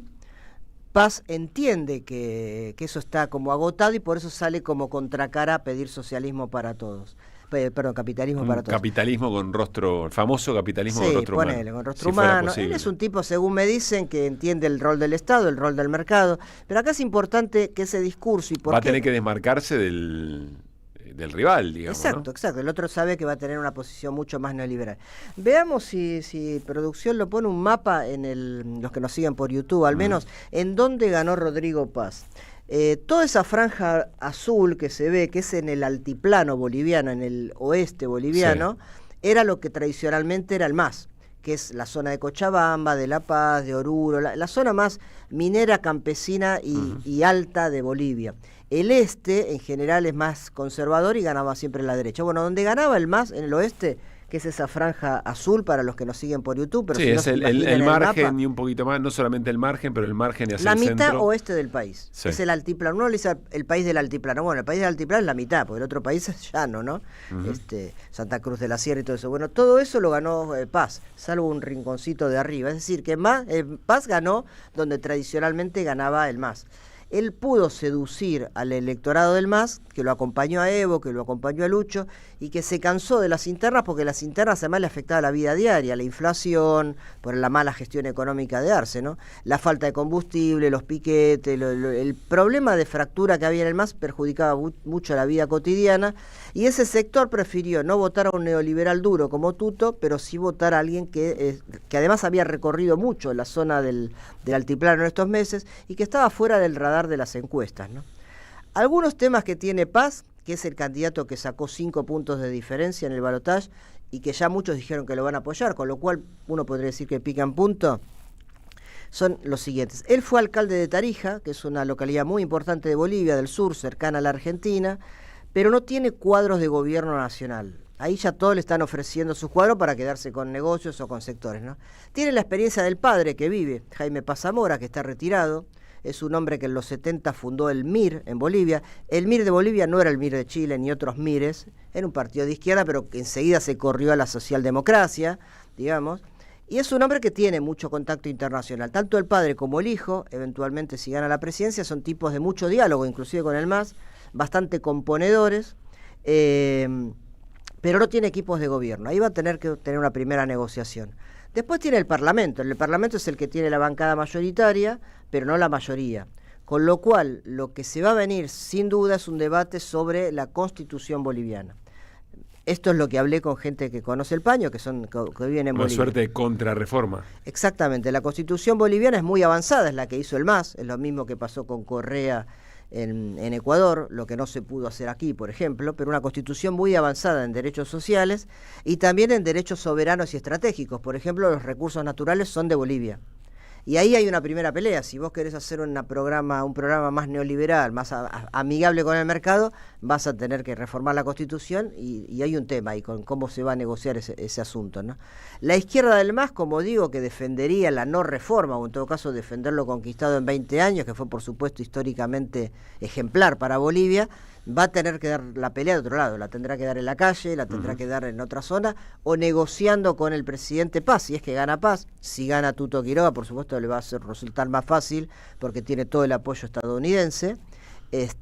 Bueno, se verá cómo se articula esto. Paz es un hombre que igual, insisto, es muy negociador, digamos, ¿no? Muy componente de escuchar a todos. Él entiende que, por ejemplo, las empresas estatales en Bolivia, según el consenso general, funcionan muy bien, la de petróleo, la de gas, la de minería, funcionan bien en términos de gestión. Entonces, bueno, ahí va a haber toda una discusión importante. Y el dato duro que insisto con esto, porque lo está diciendo todo el mundo, es la implosión del MAS. ¿Qué va a pasar con eso, no? Evo planteó el voto nulo como un plebiscito al interior de sus filas. En la zona donde está recluido, en el Chapare, ganó en algunas mesas con el 100% del voto nulo. Es su territorio, está recluido ahí porque tiene una causa judicial que él lo considera una persecución política por un delito sexual. Y él en la interna esa ganó. Ahora, ¿le sirve a Evo con haber sacado más que Andrónico, más que el candidato de ACE, para de nuevo empezar un camino de reconstitución del MAS? Y eso es un interrogante. Yo creo que va a venir un tiempo largo para que eso suceda, porque no solo en el Parlamento no va a tener fuerza, sino que en la calle tampoco la gente está dispuesta, por lo que se vio en los últimos conflictos, en los últimos piquetes, a salir a movilizarse. Me parece que la oportunidad que tiene Bolivia en el corto plazo es que un gobierno de paz moderado calme un poco las aguas y la izquierda se puede ir reconstituyendo de a poco, ¿no? Gracias, Néstor. Gran crónica, muy buena pintura de la escena. 5:21. Ideas que vuelvan. El principal aspecto regresivo en materia de distribución del ingreso del gobierno de Milei, que es el ajuste fiscal y su composición, y cómo él eligió dónde cargaba el peso del ajuste, sobre los jubilados, sobre la obra pública, sobre los empleados de la construcción que no tienen obra pública, pero más aún, vos pensás lo siguiente, este es un programa donde, bueno, ok, Argentina vino haciendo las cosas mal, hay que poner el hombro, hay que hacer un ajuste, listo. ¿Quién paga el ajuste? Dice Milei al principio, la casta. Uno diría, bueno, ok, deben ser el 5% de los tipos que vienen a Argentina, bienvenido sea, es un ajuste muy popular. No pasa eso, 1/3 del ajuste lo pagan los jubilados. Que vuelvan las ideas. El principal aspecto regresivo en materia de distribución del ingreso del gobierno de Milei es el ajuste fiscal. Que vuelvan.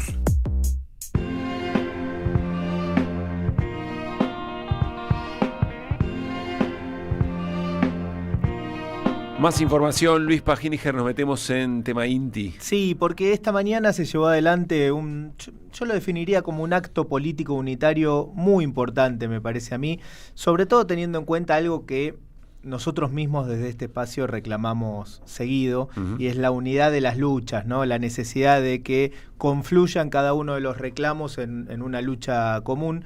Y hoy se llevó a las 11 de la mañana, allí en General Paz y Constituyentes, que es la sede del INTI precisamente, un encuentro bajo el lema "Senadores, voten por nosotros". Claro, voten a favor de la continuidad del INTI, y no únicamente del INTI, sino de distintos organismos como puede ser el INTA, Vialidad Nacional, todos los organismos de cultura que están siendo desmantelados. También, por supuesto, a favor de los presupuestos para el Garrahan y las universidades, etcétera. Se dio con una suerte de conferencia de prensa donde participaron representantes de todos los organismos, de estos en particular, pero también había representantes de la Marina Mercante, de Abuelas de Plaza de Mayo por el tema del Banco de Datos Genéticos, la Comisión Nacional de Regulación del Transporte, el CONICET, la CONAVIP, en fin, una gran cantidad de organismos que se hicieron presentes allí, entendiendo que la lucha es la misma de cada uno de esos organismos, y estuvieron presentes dirigentes sindicales, además diputados nacionales y candidatos a diputados como Vanessa Siley y Sergio Palazzo. Estuvo también la ex diputada Vanina Biasi, el senador Carlos Linares, que es senador nacional por Chubut, en fin, una gran cantidad de personas, insisto, reclamando que el Senado, cuando le llegue el turno de votar, entiendo que no está todavía confirmada la sesión, se habla del jueves 21, pero no estoy del todo seguro de que esté confirmada. Bueno, que los senadores apoyen efectivamente la causa por la continuidad de todos estos organismos y el no despido de los trabajadores. Qué poca difusión tuvo este encuentro, ¿no? Muy poca difusión, sobre todo por el carácter, insisto con el carácter, un carácter unitario muy amplio, porque más allá de la gran diversidad de organismos que estaban presentes, también había referentes de distintos espacios políticos, no de uno en particular, y me parece que eso es lo que se quería lograr, ¿no? Sí. El objetivo era precisamente ese, la diversidad y el acompañamiento político para estas causas. Gracias, Luis Pa. Deja tu mensaje en nuestra línea de oyentes de WhatsApp 11 3200 Radio AM 530.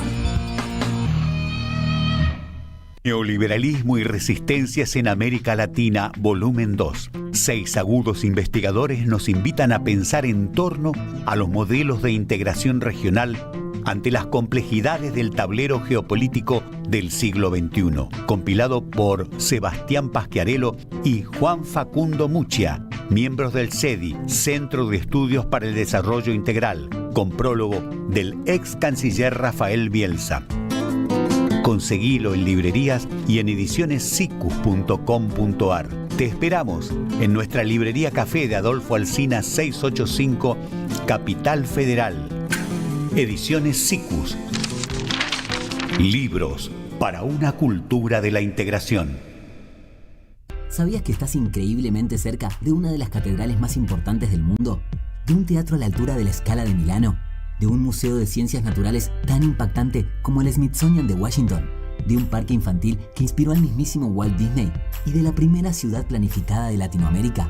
Sí, todo eso lo encontrás en La Plata, además de una increíble gastronomía, los mejores planes y plazas diseñadas para enamorarte. Redescubrí La Plata. Estamos acá, increíblemente cerca.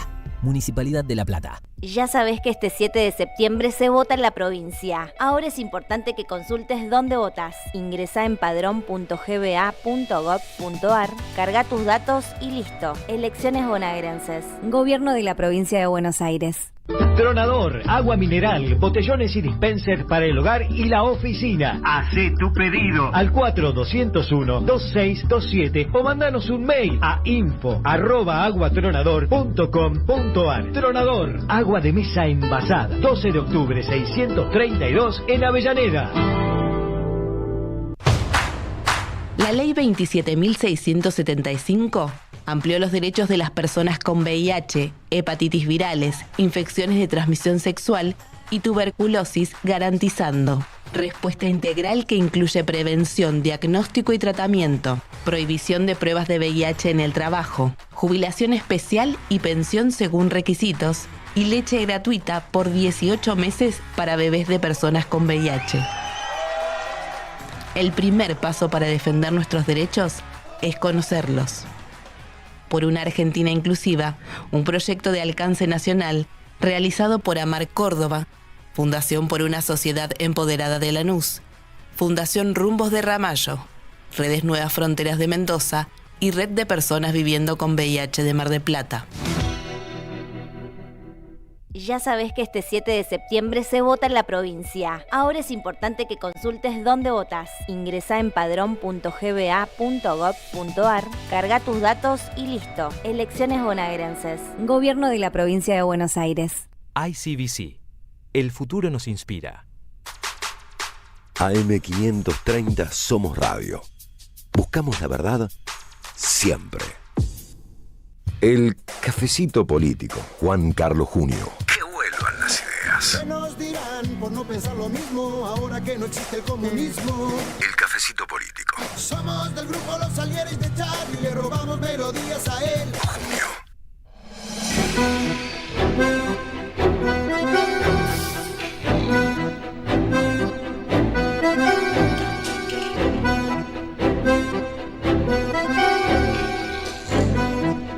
5:30 de la tarde y arrancamos. La cortina no nos permite equivocarnos. El cafecito porteño con Juan Carlos Junio, que está hoy en el estudio, che. Y es toda una satisfacción. ¿Qué dice Juan Carlos? ¿Cómo anda? Muy bien, Gracias es mutua la estar. satisfacción. Siempre me gusta mucho venir. Me gustaría venir mucho más. Y más que yo sé que acá me tienen preparado ron, toda esa cosa. Barra completa. Sí, barra completa. Sí, coñac con copa caliente, todo eso. Aunque hoy no la veo a la Gaby, ¿no? No, porque esa es la especialista, en quien más confío yo es en la Gaby, en estas cuestiones vinílicas. te voy a decir... ¿Se puede decir dónde está? Te voy a decir lo que se puede decir. A Está ver. en un evento que hasta que no termine, es tan importante el evento que hay pedidos de que hasta que no termine el evento no se puede contar. Es peligroso. Ni el lugar ni Es de algo quién se peligroso, trata. entonces me Ni el preocupa. lugar, ni... Está Pobre bien, Gaby. las dos... porque vos tenés la... Y yo tengo la data, sí. la data. No, yo no sé nada. Ni el lugar... aclaraste vos porque Me Néstor quedo era un peligro. preocupado. Sí. Me quedo preocupado. No, ¿por qué ¿No? preocupado? Y no sé, Te diría pero- que es un gran privilegio nuestra compañera Bueno, Gaby Radiche. Sobre todo por lo que dice Néstor, el lugar y la persona. La persona en singular. La persona a la cual se homenajea. En ese lugar. En ese lugar y fue a cubrir Gaby. Ajá. Pero que no se por puede... otro medio que no somos nosotros. Bueno, pero está vestida. Ya la pudrió. Tiene toda la Jorge no tiene nada todavía. Podría ir hasta el barrio del lugar. Un barrio la verdad no me doy cuenta de qué se trata. Es que no se puede contar. Está bien. Hay un bueno, pedido vamos explícito. Vamos a respetarlo. Sí. De hecho, creo que estamos contando demasiado. Sí, yo también. Me parece. Bueno, pero tiene grandes razones, muy buenas razones. Bueno, me alegro mucho por Gaby. Te diría... Le voy a dejar ahí, porque ya estás tentado, te veo, te vas desbarrancando. Voy a desbarrancar. Bueno, Juan Carlos, a ver, un repaso breve sobre un par de cuestiones. Te invito a que charlemos bien en modo bar. Y después nos metemos en algo más profundo que tiene que ver con tu mirada sobre el cierre de listas y demás. Primero, mañana, Congreso, sobre todo diputados. Va a ser un día muy importante, ocurra lo que ocurra. Sí, efectivamente. En realidad, el poroteo no se sabe, por lo menos yo no lo sé, y creo que hasta último momento no se termina de saber. Porque las presiones de un lado y del otro son enormes, inclusive las presiones, creo que Carlos lo contó, en medio de la sesión, en pleno recinto, continúan las presiones y hay votos que van y vienen. En la última legisladores que se van al baño. En la del 12-0, sí. La gente de La Libertad Avanza y parte del PRO se levantaron creyendo que iban a levantarse otros y otras para voltear la sesión y no ocurrió. Muy bien, yo tengo una expectativa positiva, ¿no? Tengo una expectativa de que pueden ocurrir cosas importantes para el lado de la oposición que para mí son los del lado del pueblo. Vos mencionaste recién el 12-0 y veníamos de un 7-0 del Senado. Sí. O sea, 6, creo, ¿no? Bueno, yo dije 6 y Mayans un domingo a la mañana en otra radio donde yo ando por ahí, me dijo 7. Bueno, así que qué sé yo. La derecha a Mayans. Le vamos a dar la derecha a Mayans. Yo eso de la derecha mucho no me suena, pero no importa. Dale la que quiera. Bueno, entonces, pero digo, venimos de esas votaciones y si bien puede haber alteraciones en la conducta de los bloques y de cada uno de diputadas y diputadas, eso es un hecho fuerte, grueso, cómo votaron. Por supuesto, ligados a los gobernadores, temas coyunturales y temas que ya son estructurales, como por ejemplo la sensación de que el gobierno no cumplió nada de lo que prometió, esa es una, y otra las alianzas locales en las que los gobiernos provinciales tuvieron enfrentamientos y que quedaron planteados esos enfrentamientos con el gobierno nacional. Queda una, a la que yo siempre la atiendo, que, en fin, las encuestadoras, todo eso que nosotros dudamos muchos, dicen que cada vez más hay un crecimiento en la opinión pública en contra del veto. O sea que la política del veto, unido a la gritería y a toda la conceptualización de Milei, comienza a tener un desgaste en la opinión pública y en algunos casos a rebotar. Está bien el planteo, ¿no? Porque si no creemos que es todo mesa de arena o que es todo una negociación por aquí y por allá, pero cuando la cosa es muy flagrante o tiene mucho peso en la ciudadanía y es parte de la discusión pública, pesa eso también, ¿no? Claro, porque por ejemplo, Pablo, para nosotros todos somos conscientes de la importancia que tiene el RIGI.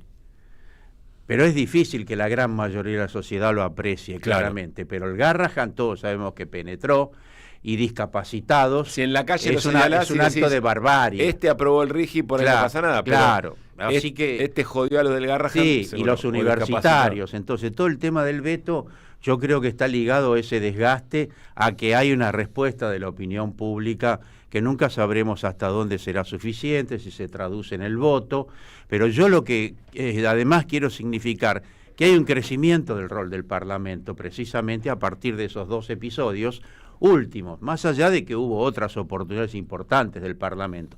Digo esto porque pareciera obvio que en un sistema democrático el Parlamento tiene que jugar un papel importantísimo en un sistema de división de poderes, pero no es obvio porque hay un ataque brutal al Parlamento del presidente de la Nación desde el primer día, que le dio la espalda, luego dijo que es un nido de ratas, y todo eso acompañado de lo que él llama su batalla cultural, contra la política y contra los parlamentarios. Sí. O sea, en el fondo hay una disputa de carácter cultural e ideológica con el tema del Parlamento. Por eso rescato particularmente que hay un fuerte reposicionamiento del Parlamento Nacional en este momento.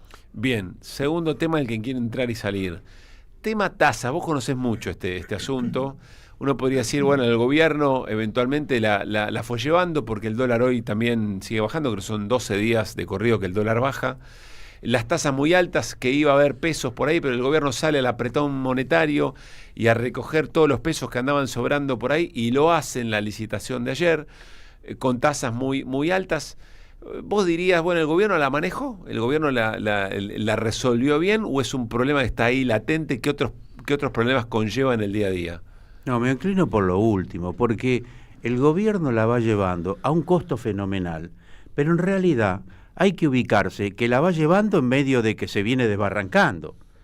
La va llevando en estos días a un costo fenomenal, pero eso es como consecuencia de que el carry trade cada vez está peor. Hasta el JP Morgan hace 15 días dijo que había que salirse el carry trade. Pues dijo que hay que volver, Ahora dijo que hay que volver, por eso.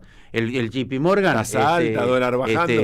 Son los mercaderes del templo, ¿no es cierto? Sí. Y además todo el equipo económico son del JP Morgan. Sí. Así que ahí, en fin, nadie va a confiar en el JP Morgan. Yo lo que quiero decir de que estos episodios que tienen cambios día a día, que las tasas suben, que las tasas bajan, que logran con un apriete cada vez más fuerte, que haya liquidez, que no haya liquidez. Pero lo que tienen instalado es una situación de crisis en la macroeconomía evidente. Por eso están en esta suerte de día a día.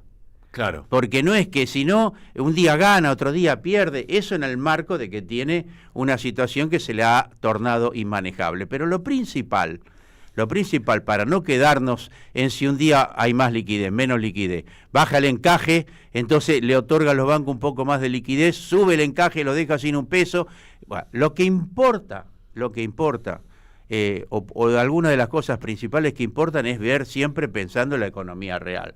La economía real es el aparato productivo y son los trabajadores y es el pueblo y la sociedad.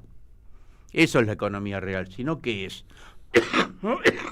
Lo que está empujando esta situación es a una situación de empeoramiento de la economía real, porque va llevando a que las tasas de interés activas, las que se le cobran a las empresas, las que se le cobran a las personas, sean cada vez sean imposibles, ¿no? Cada vez más caras, y entonces un pequeño empresario o un gran empresario tiene que pagar tasas que luego una parte podrá trasladar a los precios y otra ya no las puede trasladar. Por lo tanto, lo que le implica es una pérdida, ¿no es cierto? Y trata después, por todos los medios, de trasladar esa pérdida a su proveedor, o a su cliente, o al público. Nadie quiere. Entonces, en la economía real... O si no, me imagino que quizá no van a esa toma de crédito y se plancha la actividad. Sí, o si no, la empresa se deteriora, porque va perdiendo y perdiendo y perdiendo. ¿No es cierto? Porque quien va a tomar crédito a tasas, no quiero decir cifras, pero quien va a tomar crédito a estas tasas sabe que va comprometiendo también la situación de su empresa y quizá no tiene más remedio porque tiene un problema de iliquidez o tiene compromisos que pagar. Lo que quiero significar es que todos estos manejos bancarios, financieros, impactan negativamente en la producción, impactan negativamente, consecuentemente, en el trabajo, en los asalariados, tanto los que están en blanco como los que están en negro, como los informales, e impactan el consumo, porque después todo eso hace que caiga el consumo. Y ni que hablar los usuarios de tarjetas de crédito, de créditos personales, que les suben las tasas de interés con salarios que le suben menos del 1% mensual. Claro. Y tiene que pagar tasas de interés del 7, 8, 9% mensual. Está claro que hay algo que está muy mal, desde el punto de vista de las grandes mayorías, del sector de ingresos fijos y de las pequeñas y medianas empresas, inclusive de las no tan pequeñas y medianas. Bueno, ahora sí, nos metemos, queremos conocer tu mirada sobre el cierre de listas. Ahora ya, por supuesto, arranca la formalidad de la campaña y asunto resuelto, o no. Uno imagina, las campañas. Las campañas, porque uno imagina que de acuerdo al resultado de la elección del 7 de septiembre, quizá pueden aparecer algunas discusiones. Acá sí va con repregunta, a lo que mucho digas. Gusto. A ver, ¿qué estás viendo en términos generales? Lo preguntamos por el cierre de lista de Fuerza Patria, el Espacio Nacional Popular al que pertenece el Partido Solidario. Sí, efectivamente. Vos sos secretario general del Solidario. Así es, sí. Bueno, voy a decir algo que en Fuerza Patria se ha transformado en un lugar común, pero yo lo comparto, que es que finalmente va a haber una boleta única y que finalmente este proceso tan tenso de discusión por las alianzas y por las candidaturas termina con un acuerdo de unidad que ante la ciudadanía que tiene que votar, la boleta finalmente es una boleta única, ¿no es cierto? O sea, esa unidad en el plano electoral se logró. Y creo que es importante teniendo en cuenta que en realidad nosotros venimos de una derrota importante de octubre del 23, que fue una derrota política, electoral y cultural, y esas derrotas siempre tienen consecuencias duraderas, ¿no es cierto?, en el paradigma, en las responsabilidades, en autocrítica o no autocrítica, en cuál debe ser la nueva propuesta y los cambios que se tienen que generar, y también en las disputas por las representaciones, para no decir lo más común que son las disputas de poder, sino en las disputas por el lugar de representaciones. Por lo tanto, haber logrado que en la provincia de Buenos Aires, además, esté Tayana, que es una figura, como ahora todos hablan, ecuménica, o sea, una figura respetada por todas las fuerzas que integran Fuerza Patria y por una gran parte de la sociedad. Bueno, después, en la elaboración del listado de candidatos, eso es, en todo caso, polémico. Para mí lo principal es lo anterior. En la elaboración de los listados hay conformes y disconformes. Hay algunos que uno siente que tienen un alto grado de representatividad y otros que no. Algo parecido es en la ciudad de Buenos Aires. Nosotros aspiramos a que Carlos Heller sea candidato a diputado en un puesto entrable. No lo logramos. En vez de Carlos Heller entró un compañero, Roberto, de apellido, al que yo no conozco, ¿no es cierto? En el cuarto lugar. No, en el tercer lugar. En el cuarto lugar. Lucía Cámpora, y en el quinto hay un compañero nuestro del Partido Solidario. Ernesto Giacomini. Por lo tanto, en definitiva, en la ciudad también se da el fenómeno de, en lo central, Fuerza Patria tiene una unidad. Después, el nivel de representación podrá uno estar más conforme o menos conforme. Reitero, nosotros creíamos que Carlos Heller no solo que nos lo merecíamos, no solo que él se lo merecía, sino que era un aporte importante a la calidad de la propuesta, ¿no es cierto? Pero bueno, así resultó. Creo que Mariano Recalde es un buen candidato a senador, y si nosotros tomamos el antecedente de la elección de legisladores de hace muy poco tiempo, creo que hay una perspectiva interesante en la ciudad de Buenos Aires también para nuestra fuerza, más allá de que en definitiva la unión la unión que se sintetiza en los violetas es muy probable que sea la fuerza triunfante. Yo ya lo dije en este programa que tengo... En la ciudad de Buenos Aires. Sí, en la ciudad de Buenos Aires. Decía que yo ya lo dije, que tengo una expectativa de triunfo para la provincia de Buenos Aires. No porque lo leí en ninguna consultora, más allá de que hay opiniones diversas, sino, en fin, por algunas otras razones, tanto económicas como sociales como políticas. Bueno, después hay que ver, los votos se cuentan en las urnas, ¿no? Ni que hablar. Y hay mucha... Yo lo que no vi... ¿Y cómo impacta la previa, que es, en este caso, no porque sea una suerte de paso ni nada por el estilo, pero va a haber una elección previa, que es la del 7 de septiembre, y a ver cómo impacta eso luego en la nacional? No, yo me refería, discúlpenme, a esa. No. En la provincia de Buenos Aires yo me refería... A la legislativa. La salvedad, a la del 7 de septiembre. Ahora vos te das cuenta, si en una charla nosotros, que estamos todo el día con esto, confundimos las elecciones, ¿cómo va a impactar eso en la ciudadanía? No, ya lo creo. Claro. No, te quería preguntar, Juan Carlos, para siguiendo con el argumento, que yo coincido totalmente en cuanto a que la lista de unidad era necesaria y que es un muy buen mensaje hacia afuera, pero sobre todo hacia adentro, hacia el interior de los sectores que apoyan Fuerza Patria. Pero hacia afuera, dado que mucha gente que votó a Milei se sintió desencantada del gobierno de Alberto y que hay que recuperar, ¿se puede conjugar eso? Es decir, los nombres que hay, ¿son también atractivos para ese electorado que abandonó las filas y se pasó al mileísmo con cierta esperanza, que ahora entiendo que muchos de ellos están desilusionados? Sí. Pero digo, ¿qué se privilegió más? En todo caso, ¿qué habría que haber privilegiado más? Bueno, ¿qué habría? Porque yo en la cocina de todo esto no estuve, ¿no es cierto? Por lo tanto, ni siquiera tengo claro cuál fue el debate sobre qué se privilegia y qué no se privilegia. Ya dije una impresión sobre el caso de Carlos Heller que trasciende al propio Carlos Heller. Mi comentario, creo yo, es más conceptual en todo caso, porque de algún modo apunta a tu pregunta, que es a la calidad de la representación en los listados, ¿no? Y me referí a Tayana porque es con quien me siento seguro de que puedo dar una opinión. Después tendría que entrar a desmenuzar la lista de la provincia de Buenos Aires y la lista de la capital, que es una cosa mucho más compleja y bastante odiosa, ¿no es cierto? Que el segundo está bien, la segunda en la capital, el tercero es difícil. Mucho se habla, y yo tengo mis dudas, de una cosa casi básica, casi obvia. Hay que renovar, y hay que renovar también generacionalmente. Yo estoy de acuerdo con eso.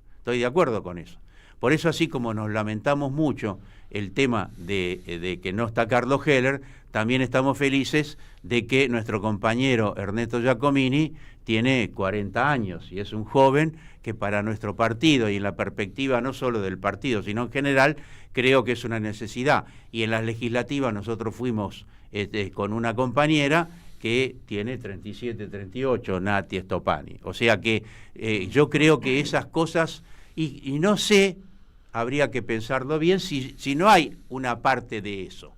En Santa Fe hay una compañera que va de primera candidata y segundo el chivo. Yo no la conozco, pero bueno, creo que sale al encuentro. Y en la de la provincia de Buenos Aires también hay novedades, pero como no domino bien quiénes son, pero no hay duda de que hay una demanda de la ciudadanía en que tiene que haber renovaciones y hay una crítica a ciertas estructuras conceptuales y personales que están perimidas. A ver, varias preguntitas. 5:48, estamos en el cafecito con Junio. El método Grabois para conseguir lo que Patria Grande consiguió, ¿te parece es correcto? Me quiere complicar la vida. Y estamos para eso. No le vamos a sacar, como dicen. La nalga a la inyección. Eso es un preciosismo. Jeringa se puede decir. Caruso, eso es un preciosismo tuyo que no camina. Mirá. A la intramuscular. La nalga a la intramuscular. Yo lo que creo de eso, en el fondo, que lo que hay es un tema de acumulación de fuerza. No es simplemente un tema de estilo.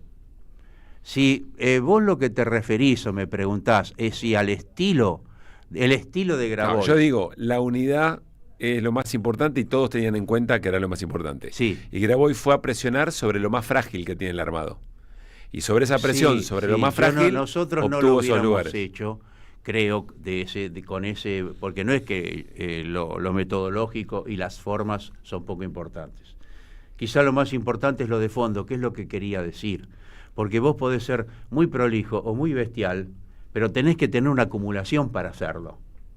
Si no tenés una acumulación electoral o política, lo hagás a lo bruto o lo hagás como el mejor diplomático de la tierra, no tiene sentido. Y Patria Grande la tiene. Entonces yo creo esa acumulación, eso es lo que decís. Que algo de eso tiene que haber. Entonces, después, bueno, a mí no me simpatiza ese modo.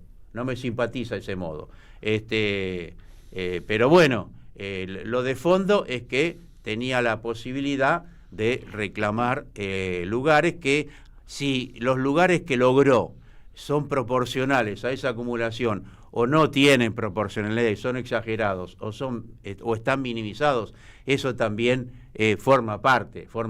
No, la otra pregunta podría ser, ¿y entonces cómo hace si en la discusión más superestructural, más de cúpula, como hace una fuerza que no es parte del del peronismo eventualmente para meterse en para terciar y para tener su lugar. Bueno, para eso debiera resolverse con que la fuerza hegemónica, que no está mal ni es el que haya una fuerza hegemónica.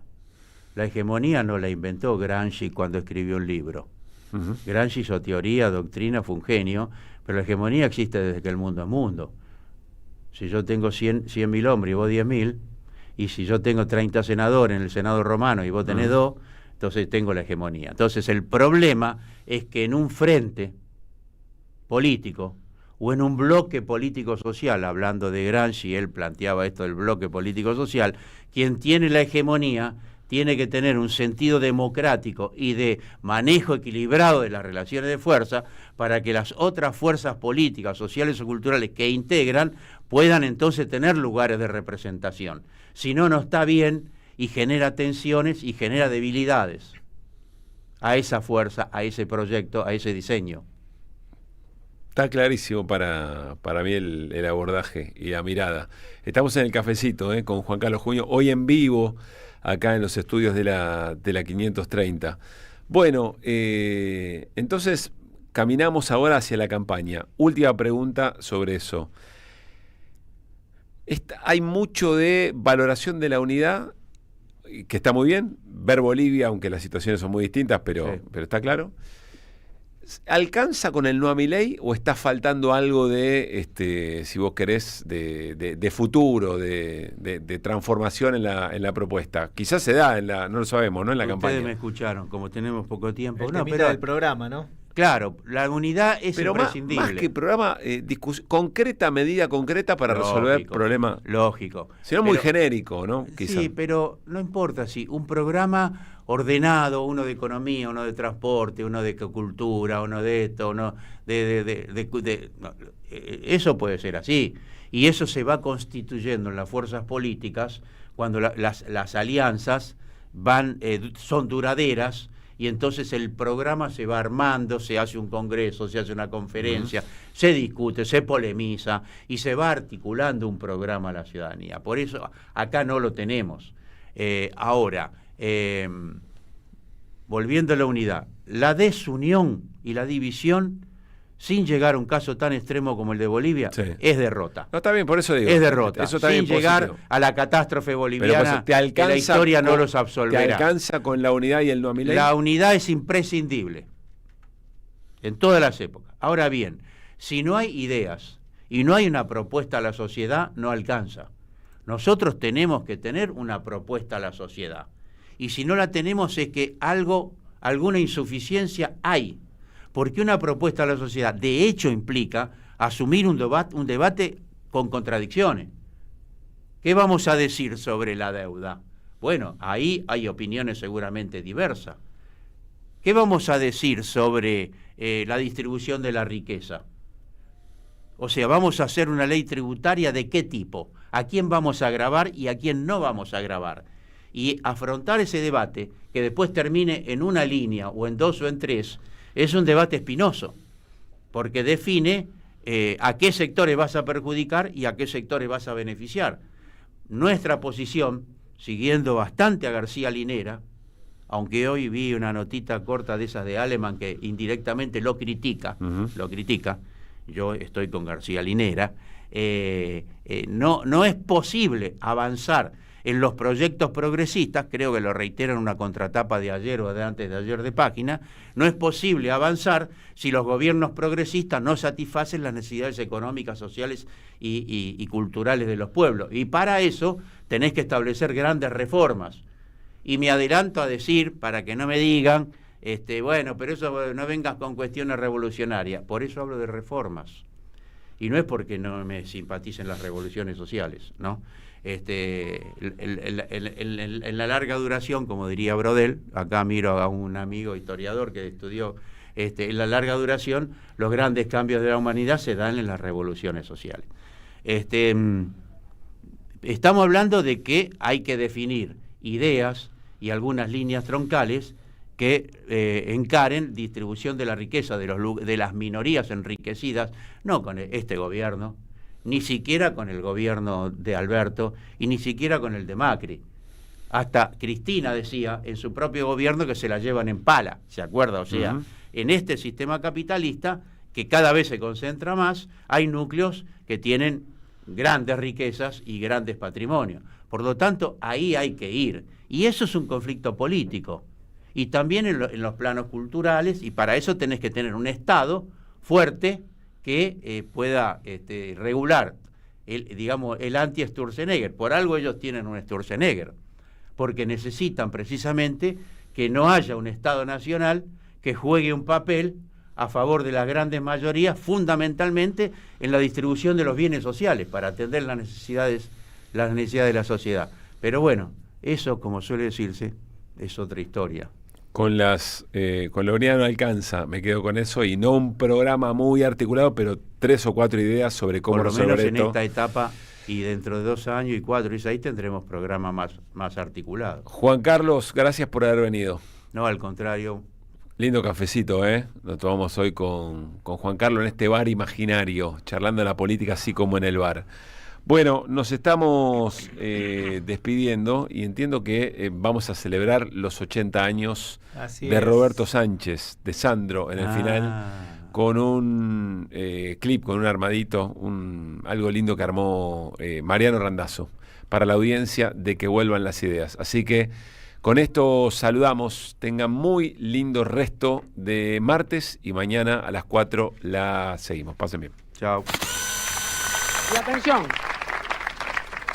que estoy seguro de no equivocarme. Ahora debuta en Sábados Circulares el futuro gran astro dentro de muy poco tiempo. Señoras, señores, Sandro y los de Fuego.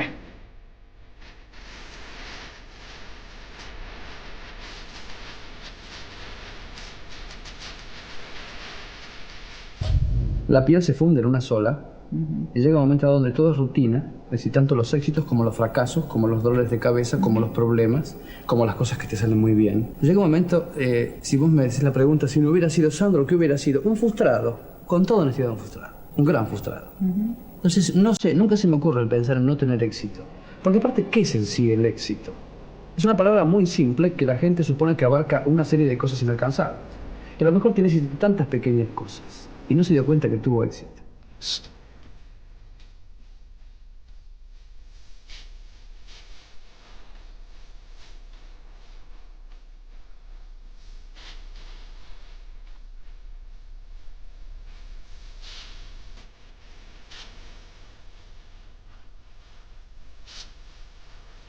Yo siempre digo de que uno tarda a lo mejor 30 años para componer en 3 horas lo que vas a cantar en 3 minutos. Correcto. En 3 minutos estás cantando 30 años de tu vida. Hay que ver qué es lo que viviste en esos 30 años.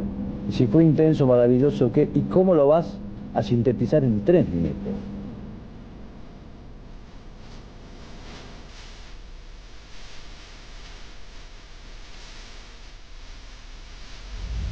Yo siempre soñé con cantar pasional. Me hubiera gustado cantarlo con el maestro, pasa que no se pudo dar por esas cosas de la vida. ¿Me hubiera encantado con Pugliese? Sí, me hubiera encantado. ¿Cómo? Yo soy de la vieja historia de Pugliese. ¿Por qué razón? Porque nosotros cuando yo iba a bailar, en su orquesta estaba don Alberto Morán, maestro, ídolo de mi vida. ¿Y qué pasaba? Morán tenía un arrastre con las pibas impresionante. ¿Vos? No, más que yo, era una cosa de loco el tipo, che.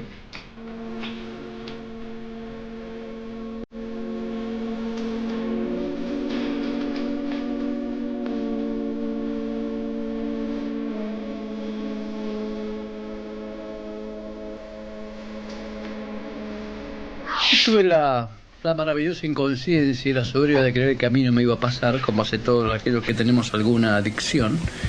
Y yo era tabacoadicto, se fumaba mínimo en un día normal 2 paquetes y en un día de acción 4, todos los días de mi vida.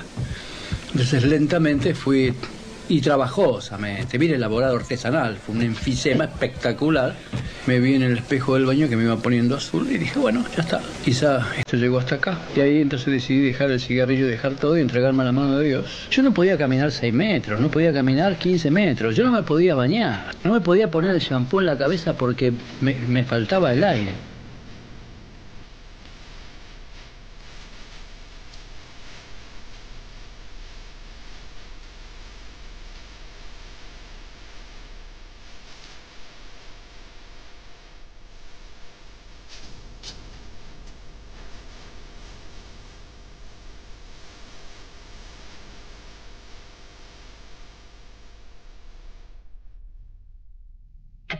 En AM530 pasan muchas cosas. Y todo lo que pasa está en la red. Somos Radio AM530 en Facebook. Entérate de lo que pasa. AM530. Somos redes. Somos radio. Alimentos cooperativos. Producción y comercialización de productos cooperativos y de agricultura familiar. Envíos a todo el país. Por pedido, envía tu mensaje al 11 34 31 2928. Seguinos en Instagram como @alimentos